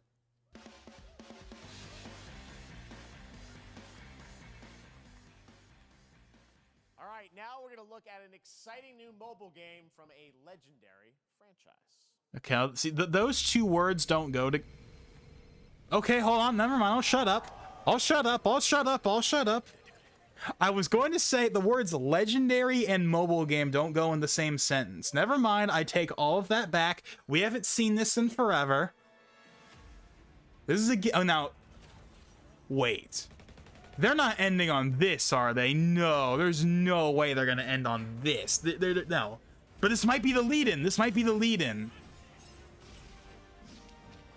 Now, this is a mobile game people actually want, because this game actually looks good.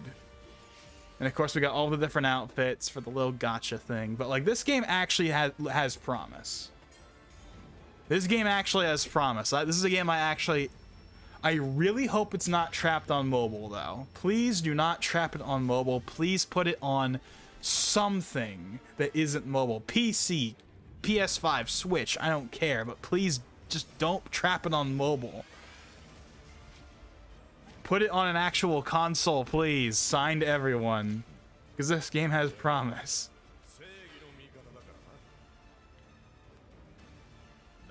I'm guessing this is like the prequel, the Sephiroth prequel thing they were talking about that they're showing right now. Yeah, Ever Crisis. Okay. I wasn't expecting Ever Crisis. It's cool. Release date? Oh, finally, a release date of some kind. Closed beta, but still. Okay, well, that's cool. I was not expecting to see that. Now, speaking of Final Fantasy. Okay, here we go. Okay, here we go. Today during Summer Game Fest, DoorDash has no. The troll. We're gonna see it still. Chill out. The troll. No, he's like, nah. DoorDash. Now here's a look at the game we debuted last year at TGA. Vanisher's Ghosts of New Eden, the story of two ghost hunters in the haunted wilds of North America. Wait, they're not leading into it? Why would they not lead into it? That's weird. You think that Ever Crisis would be the lead-in? Oh, that was such a troll. What he just did right there. Speaking of Final Fantasy, and then he's like, no. DoorDash. Everyone's like, oh, in the background. It has to still be here because he said there's gonna be something really big at the end, and you don't have Ever Crisis, and then tease the ever-loving crap out of people like that and not have it. It has to be here still. They're just, but why not have Ever Crisis and then show it? Like it's such a tease. It is such a tease to give us Ever Crisis, but not give us Rebirth. We'll probably still get it at the end anyway. He's just teasing us. Clearly, he was teasing us with that DoorDash plug. And that wasn't even an FF7 plug. That was for FF16, if you saw at the bottom. A lot of Focus Entertainment at the show, I've noticed.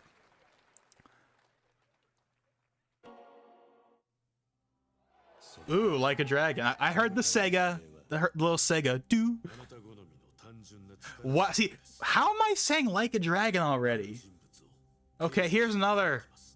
Probably not that hot of a take, but I don't know.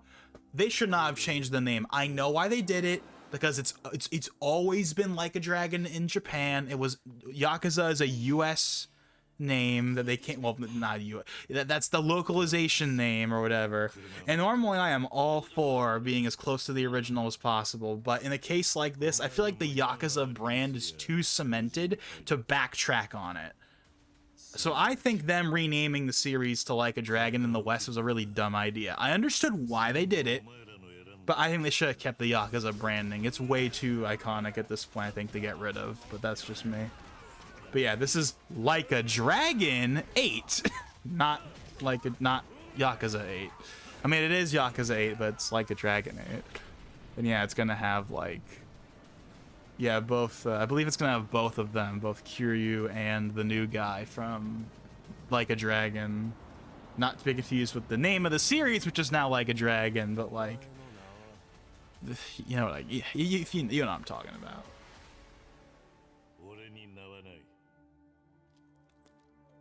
Or is this that spin-off? Hold on, this might be the spin-off. Yeah, Gaiden. Yeah, never mind. I was gonna say, wait, hold on, it might be the spin-off, because I remember there was a spin-off announced. Yeah, Gaiden. Never mind. So it's not 8. Still though. It is 7:32 a.m. Yeah, they should have kept the name Yakuza. I know why they changed it, but that name is so cemented that I think it's ridiculous to get rid of it. But that's just me. That's just me though. Obviously, I'm sure many would agree. But I think they should have kept the Yakuza branding. Is this Subnautica? Definitely a leak here, Tim.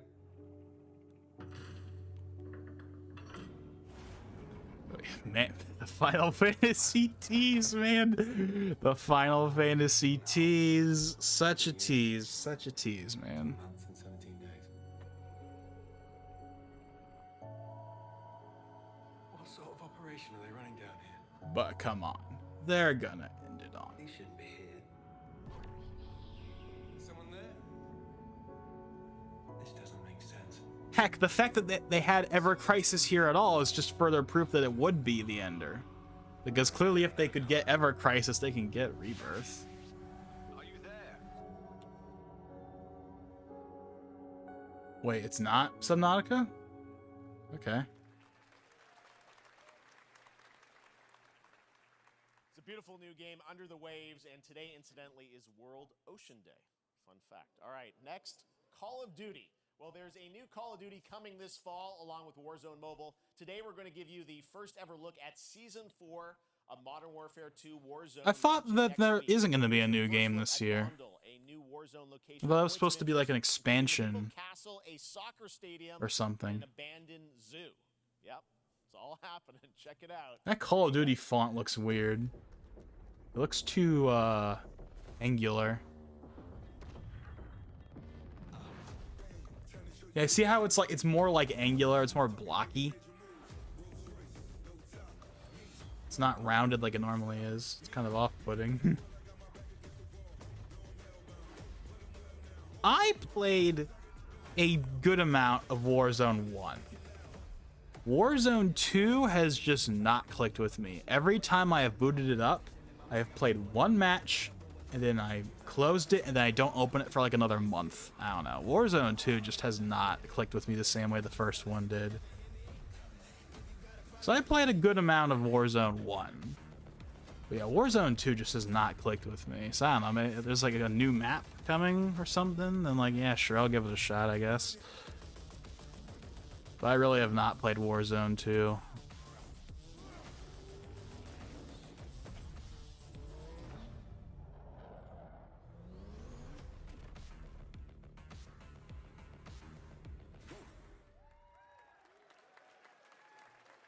Season 4 next week.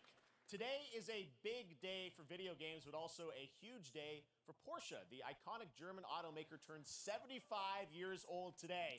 And to celebrate their contributions Gran to the automotive and gaming space, Turismo? raced a 911 in some point at a game Xbox has teamed up with Porsche for a Oh. limited edition run of 75 consoles inspired by 6 famous Porsche race cars. Okay, tie in with Forza Motorsport. Design here today, inspired by the Porsche 963 that's racing this weekend at the 100th running of the 24 Hours of Le Mans. Let's take a look.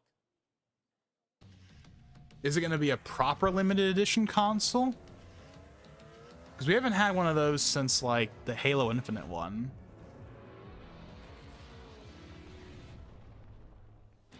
It's like the only one we've had so far. We haven't had any limited edition consoles since then, really. They've had, like, a special design. Now, is that a proper special edition, or is that just like a skin?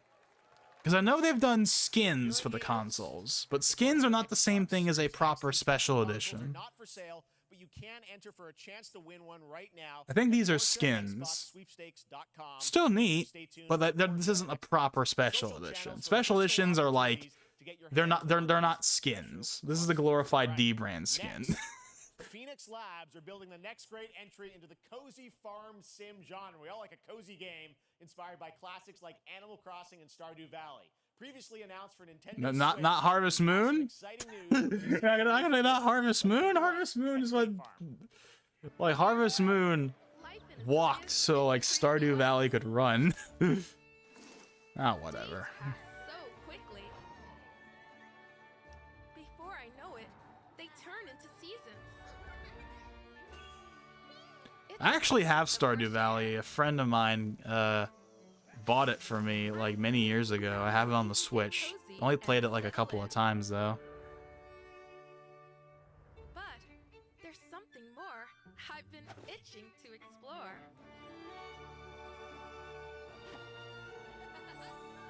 Realms where magic comes to meet us. As long as we're prepared, we can face anything. So, what do you say? There's so much yet to discover. Are you ready? 123 is 123. How is this gonna be as long as the Game Awards? Nah, there's no way, because those goes on for like 3 hours. Kombat in the same show, only at Summer Game Fest. Now, please welcome Ben Brode, Chief Development Officer and flannel enthusiast at Second Dinner, the developers behind Flannel the popular enthusiast. collectible card game Marvel Snap. What's up, Ben? Man, you guys have been on fire. Last time I saw you was at the Game Awards when you won Best Mobile Game.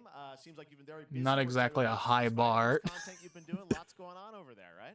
I'm sure this year, assuming Ever Crisis actually releases and doesn't have any like crazy things in it, it'll probably win by default. Yeah, new game. Is that a segue, Ben? Certainly, yeah. I'm excited to announce Marvel Snap's biggest update ever. We have a new game mode coming next week. It's Conquest mode. It's a great way to get a super competitive experience and some exciting new rewards. But you don't have to wait till next week. If you haven't tried Marvel Snap, go download it right now on your mobile device or early access on Steam. All right, Ben. It's coming to I love the Steam. enthusiasm, Ben. Okay. That's what I got. That's you. You're made for YouTube. All right. Well, we heard you brought something fun with you for us to watch, right? Oh, yeah. So, listen. I am incredible at card games, so I often win. But some people, and maybe you've had this experience, Jeff, some people lose. Yeah. Okay. Fair. And I like to think it's because they suck. No offense, Jeff. But sometimes it's This guy is a very unlucky. powerful voice. Cue the tape. Oh, snap. Okay, I don't have an ideal hand of Okay. What? draw in future. Pro ZD? Anyway, let's reveal the first location. Sure, why not? I mean, he's done stuff like this on his YouTube channel before, where he'll like do sponsorships for like card games and stuff like that by doing one of his famous skits.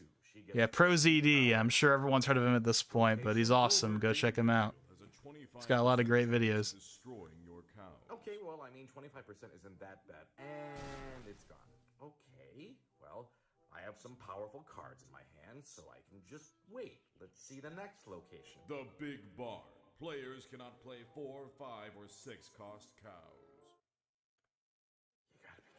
Also, if you don't play a card this turn, you have 0. Oh yeah, and for those of you who don't get like why everything is cow related, that's like a theme in a lot of his like skits whenever he does like card games and stuff. Is they're always cow themed for some reason. Still to come, we're gonna look at Immortals of Avium from EA. But yeah, it's kind of cool that they got Pro ZD to do a skit. Season 3 of Fortnite Wilds.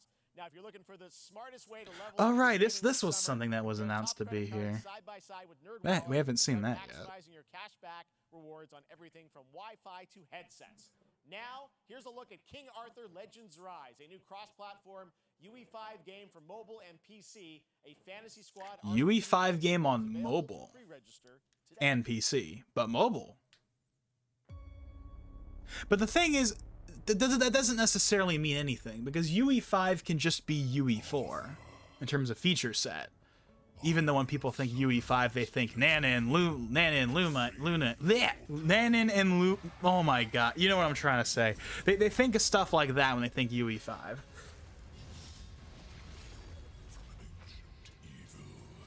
But I doubt that a phone is going to be able to run. Well, then again, phones are pretty powerful these days. I mean, modern phones are probably like 2 to 3 times more powerful than the Switch. For context, I currently have an iPhone 8 Plus, which will be replaced most likely by the end of the year, since the iPhone 8 Plus is basically going end of life later this year, because iOS 17, which was just announced at the WWDC event, will not be supporting the iPhone 8 Plus. So it's basically gonna. I mean, I've already been wanting to kind of upgrade for a little bit anyway, but especially with the iPhone 15 on the way, with finally adding in a Type-C port, you know, it's all going to be like perfect timing, because I've been using the iPhone 8 Plus since 2018. It's been running great, no issues, hasn't like slowed down or anything like that. Because like my iPhone 6, which was my last phone, that went through that got like really slow. Well, maybe not really slow, but that thing got slow by the end. But this phone hasn't. I think that's because I'm guessing that's because it has 3 gigs of RAM. One of the reasons I went for the 8 Plus was not only for the bigger screen, but also because it had more RAM, and I figured that would give me more longevity, and looks like I was right, because, well, I think it's a little slower than it was when I first got it. It still runs just fine. It's not, like, horrendously slow or anything like the iPhone 6 was at the end. So it's still totally fine, but now that's going to be EOL'd, basically, by the lack of iOS 17. Plus, with the iPhone 15 finally adding Type-C, that'll kind of be the perfect time to upgrade whenever that happens, but yeah, anyway. So is this that new, like, Fortnite Unreal Engine builder thing they showed off a while ago?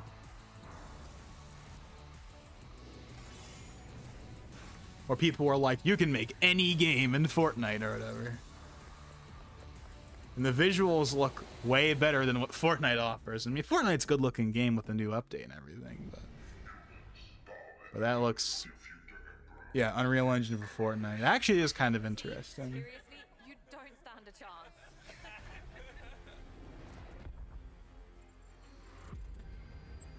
Project under construction. I think we're starting to get to the point where I feel like the presentation's dragging on a bit. I feel like now would be a good time to kind of, you know, show us FF7 and call it. But I have a feeling it's going to go on for like another 30 minutes. But we'll see.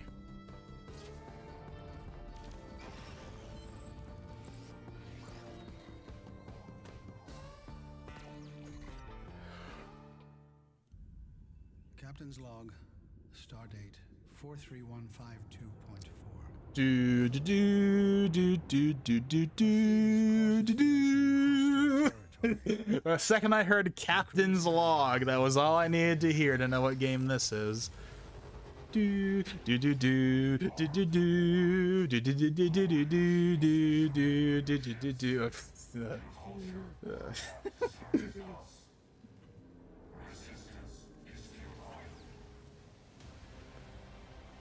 I'm guessing Star Trek Online. Isn't that like the game, like the big Star Trek game right now? It's been going on for a while. Star Trek Infinite. Full revealed on Picard Day. Hey there, Summer Game Fest 2023. It's Will Arnett here. Yeah, And why is that relevant? My buddy Anthony Mackie and I have been Anthony working on this for some Mackie. time now. We're really excited to share with you Twisted Metal, which is streaming only on Peacock starting July 27th. Oh right, yeah. Very excited. There has been no talk about this, even though it's a PlayStation series. Probably because it's on Peacock and it's not one of their bigger series. This is gonna be fun. Hey, look, it's the clown mask. It's like all I know about Twisted Metal. I recognize the clown mask. And there's Anthony Mackie, of course. Me, I'm more of a Hawaiian. And no one's talked about this show at all. I'm guessing because we haven't had a Twisted Metal game in forever, and also because it's not as big as The Last of Us or Uncharted, and because it's on Peacock. It's like 3 strikes against it, but we'll see how this series is received when it comes out. See, this being here makes more sense than The Witcher, because this is literally a video game franchise.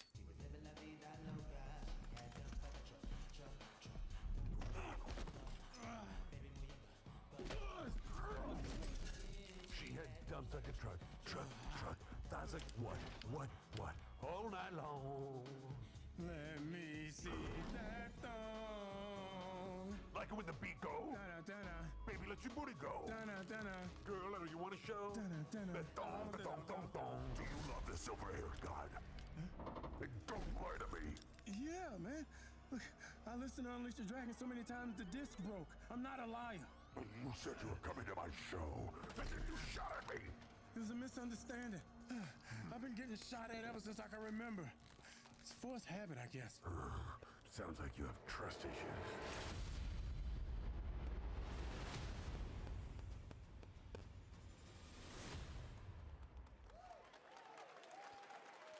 So we'll see how that goes. Who hasn't dreamt of I suspect better than Uncharted, but not as good as The Last of Us in terms of tactical twist allows you to do that just stuff, that. but Brought to we'll you see. from France. Here's the world premiere reveal trailer of Lisfunga, the time shift warrior, coming later Less this year. Funga.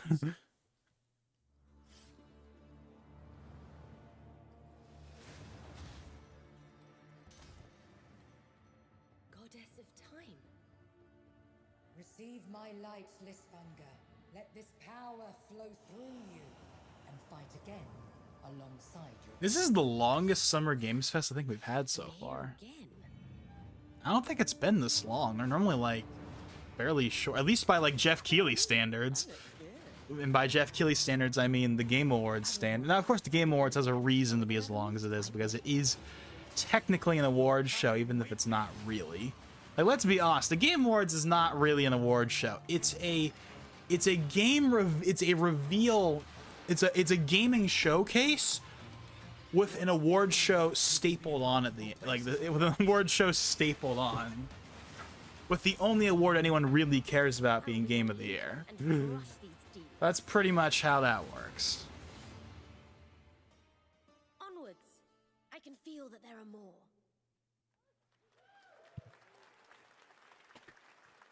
Very cool independent game. All right, next up is a brand new IP from Ascendant Studios, a single-player, first-person magic shooter called Immortals of Avium. It's fast and fluid. It's an FPS in a fantasy. We also saw this at the EA event.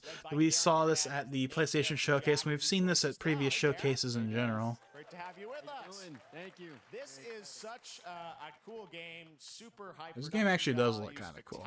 I will say that. Tell us about the guy you play. You're the main character, Jack, right? Yes, I'm playing the main character, Jack, as seen behind me. He's a battle mage that controls all 3 forms of magic, triple threat. He's brash, he's funny, but he gets the job done. Well, it's the gameplay, as we've seen, is just so fast-paced. There's so much action in it. With all the spells, the spell casting, and the magic. What can you tell us? Yeah, honestly, I'm ready for it to kind of be over. Like, just give me the FF7 trailer and call it. From nothing, he's Don't drag it out. A street rat is what he was. But he, during a. But I feel like they're gonna. Trauma, he summons the power to control magic. Becomes Normally, I wouldn't complain about having more reveals, but I don't know. Because I feel like they've shown everything that like really is gonna get eyeballs. The only thing that they haven't shown yet that's like big is FF7, which they're saving for the end. So it's kind of just like, give us the end already. You brought something with you to share today, which is a gameplay sequence, which is one of the most epic sort of parts of the game, right? Yeah. I think the biggest surprise of the presentation is so far is probably that new Sonic game. Actually, no, maybe not Ever Crisis, because Ever Crisis at least has the pretext of, well, FF7's going to be here, so of course they have Ever Crisis. So that has a connection. But like, who was expecting a new Sonic game to be announced here? All right, let's take a look at I don't think that was rumored. I don't remember hearing about a rumor about a new 2D Sonic. Not for the Summer Games Fest, at the very least. Sandrax literally pushed us to the edge. Everyone that can fight already is. And Yeah, this game.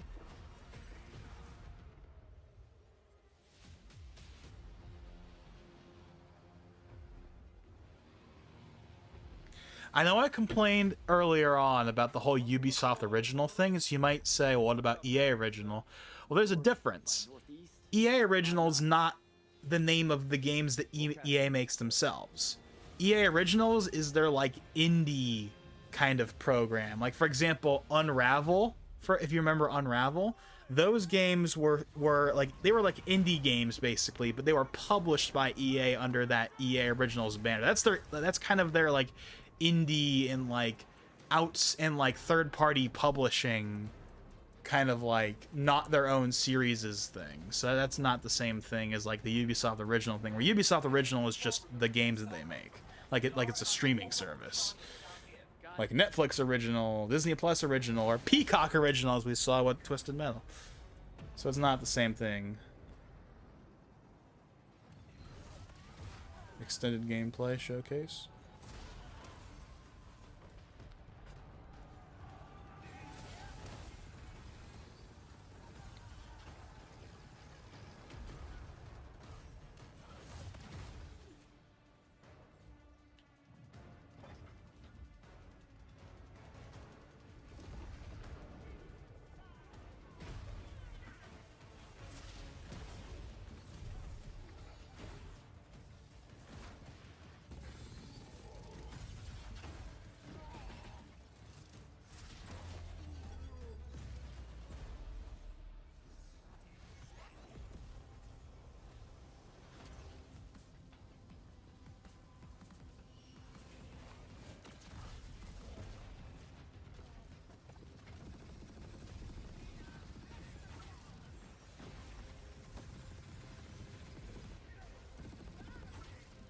I don't really got anything to say right now, so apologies for the silence. But at this point, I'm really just waiting on FF7 to show up and close out the event.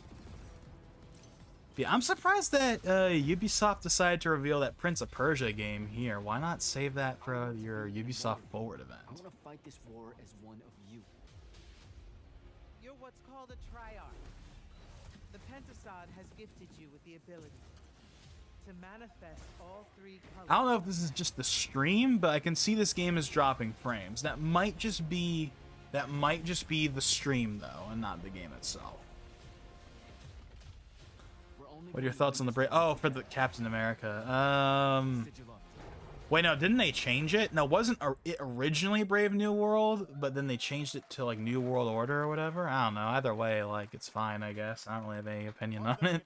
So much amazing raw gameplay today. I think Brave New World would have probably been a better title, but like, they're both fine, I One guess. game that constantly reinvents itself is Fortnite, and tomorrow, Chapter 4 Season 3 Wilds launches, and today... The fact that this game is still relevant all these years later is impressive. Like, remember when people were like, "Oh, Fortnite's dead," and then it like didn't die, and it actually kind of resurged and like became popular again. And yeah, now it's still going strong. Heck, I've even started playing it again. I used to play it a lot in 2018, back when it was like really popular for the first time, during like what people consider the golden age.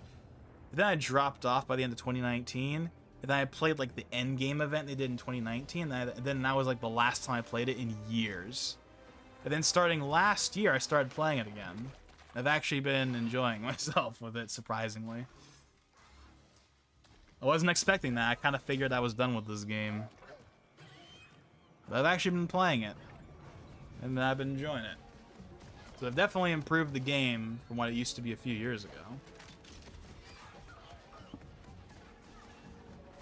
At this point, I'm just waiting for, like, Cloud to be added, or Joker to be added. Like there are characters that are not in the game yet that I'm surprised are not in the game yet. Because Fortnite is known for the sheer amount of characters they can get, right?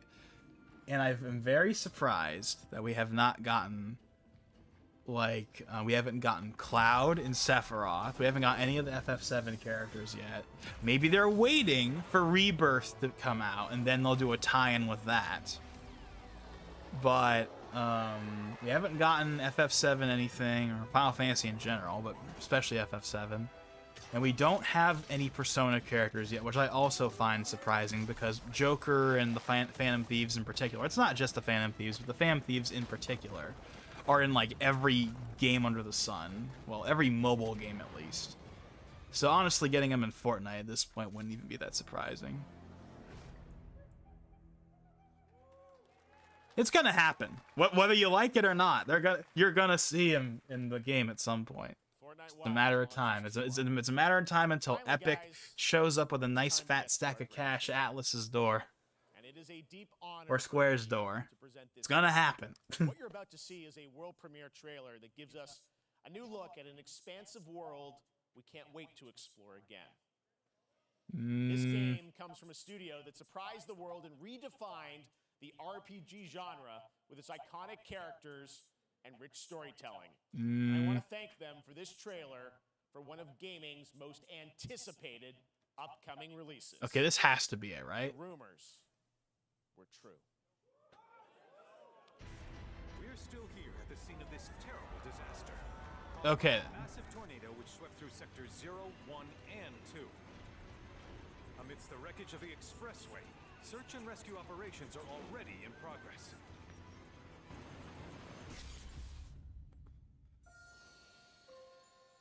Okay, because like that whole scene we just saw right there, that never happens. That's gotta be some like false memory type thing. So green. Even after everything we've done to it, it's still going strong. It may look that way, but in reality, it's barely hanging on.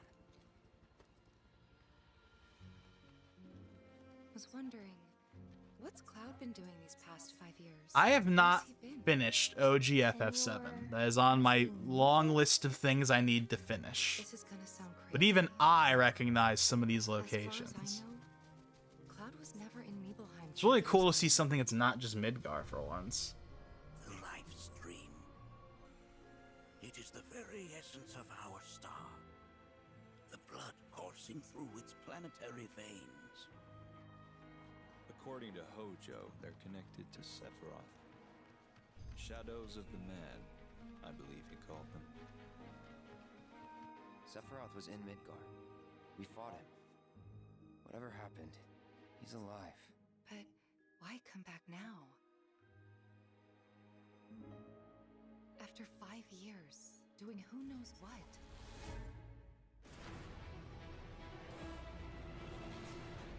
Well now, think we woke it up. Angered it, more like.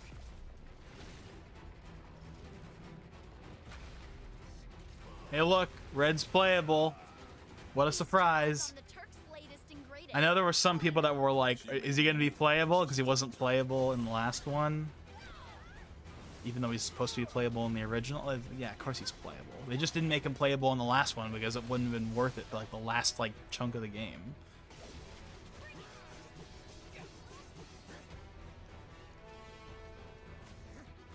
So, notice how the footage is 30 FPS.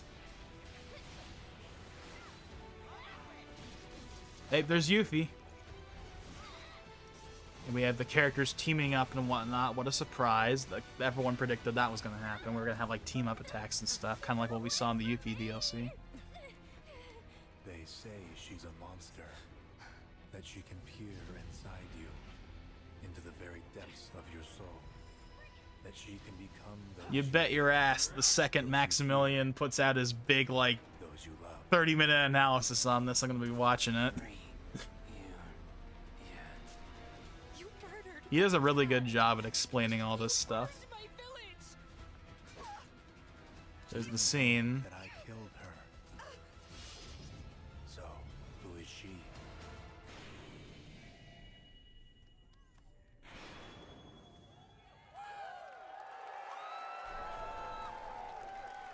Early 2024 on 2 discs. There you have it. That was As in 2 100 gig discs.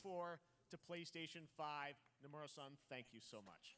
All right. Okay, that's cool. That's going to do it for Summer Game Fest, our live showcase, but that is not the end Okay, of then. Summer Game Fest. Stay tuned. That would have been an hour and 47 minutes. That is longer than I thought it would be, but hey, including Cyberpunk 2077. we got what we came here for, so yeah. Xbox and Bethesda showcase on Sunday. Right now, though, stay tuned for Day of the Devs from I Am 8-Bit and Double Fine, which celebrates the independent game culture with a number of new game reveals over the next hour. We'll see you later this summer on August 22nd for Gamescom Opening Night Live in Germany, and again in December when we come together here in Los Angeles to celebrate 10 years of the Game Awards. Thanks for watching, everyone. We'll see you soon. Alrighty then. So that was definitely probably the best Summer Games Fest, which I know isn't saying much, but that had enough. Again, like the PlayStation event, there was enough. Actually, there was probably more stuff in this than the PlayStation event, ironically. We got a new Sonic game. We got a new Prince of Persia game. We got Ever Crisis and FF7R. Well, as in Rebirth, not remake, whatever. And there were even a couple other things here and there that were kind of cool. We got Spider-Man 2 release date. Like this was probably the best Summer Games Fest, which again, I know isn't saying much, but that's cool. Alrighty then, so yeah, I'm definitely gonna be keeping my eyes out for that Maximilian reaction and analysis, because I'm gonna be very, very interested in what he has to say about it, because he is of course the king of FF7 content on YouTube, in my opinion. And yeah, he does a really good job explaining all that stuff. So like, I'm gonna be looking forward to that, obviously. But yeah, so I guess that's pretty much it for me. So yeah, that was actually pretty decent. I mean that. Like, it dragged on towards the end, but they had enough notable things in that I can call that a decent showcase. Alright, so I'm guessing that, like, next thing is starting. Wait, what?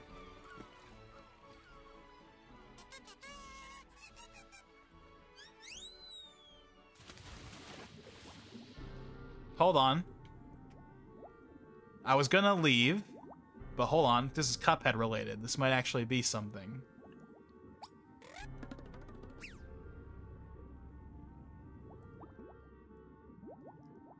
We're not gonna announce a sequel already, are they? They just put out the DLC last year after like 5 years of delays. But then what else would this be? Oh, the physical edition. Which has the DLC on the disc and cartridge, by the way, so it's the full game. So that's cool.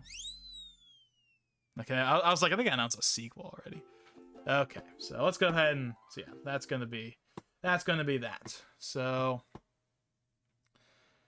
Yeah, so, that was genuinely pretty decent. That was definitely by far the best Summer Games Fest so far. It dragged a bit towards the end, but we got enough notable things in that I can call that, at the very least, a decent showcase. Is it a good... See, what qualifies as a good showcase? I feel like what qualifies as a good showcase is how many big things do you have?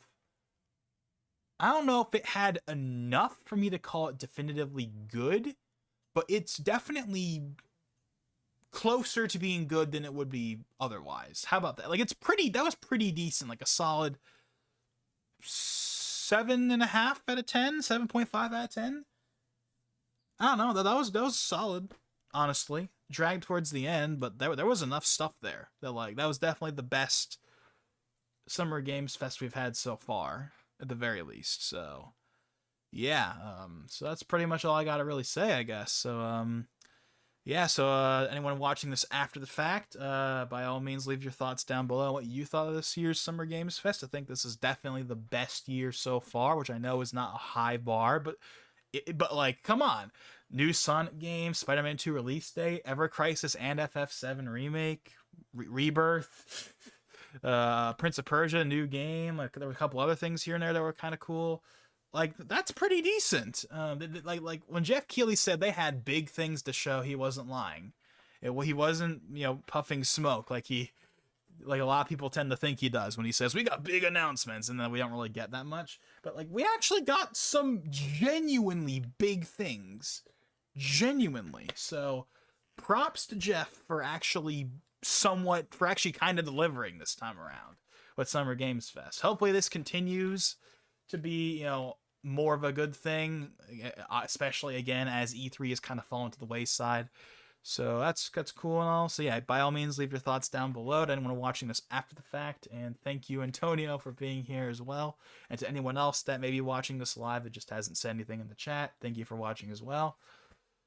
And yeah, I guess that's going to be it. So yeah, this is the more or less the kickoff to not E3 season. And the next presentation coming up is going to be, of course, the Xbox presentation, which I will most likely be streaming. I only say most likely because I'm going to have to wake up early for it, because I'm one of those people that wakes up at like 1, 2, sometimes even 3 p.m. Because my sleep schedule is all messed up right now, where I'm staying up till like 4 or 5 in the morning. And I don't fall asleep until like 7. So I'm going to have to like fix my sleep schedule, at least temporarily, to make sure I'm up, because the Xbox presentations are always at 10. Always. For as long as I've been watching those Xbox presentations, they've always been at 10 a.m.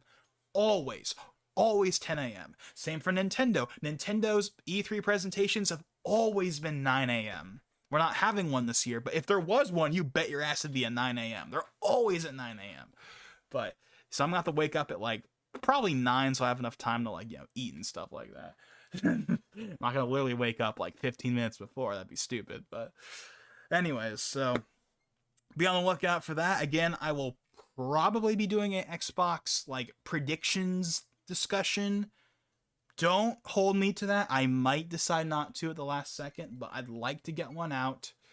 But we'll see. But if I don't do that, I will absolutely still be doing a reaction stream, which should have some, at the very least, spoiler alert, pretty big stuff in it. Not just from Microsoft, but also because it is rumored that the Persona 3 remake will be there, which is the thing I want to see the most from that presentation, ironically enough. But we'll see. Again, we'll talk about that some other time, and we'll get to that when it happens. So, again, thank everyone for watching, and stay tuned for the Xbox presentation in a few days. And with that being said, this is Logan59XP, and I will see you guys next time.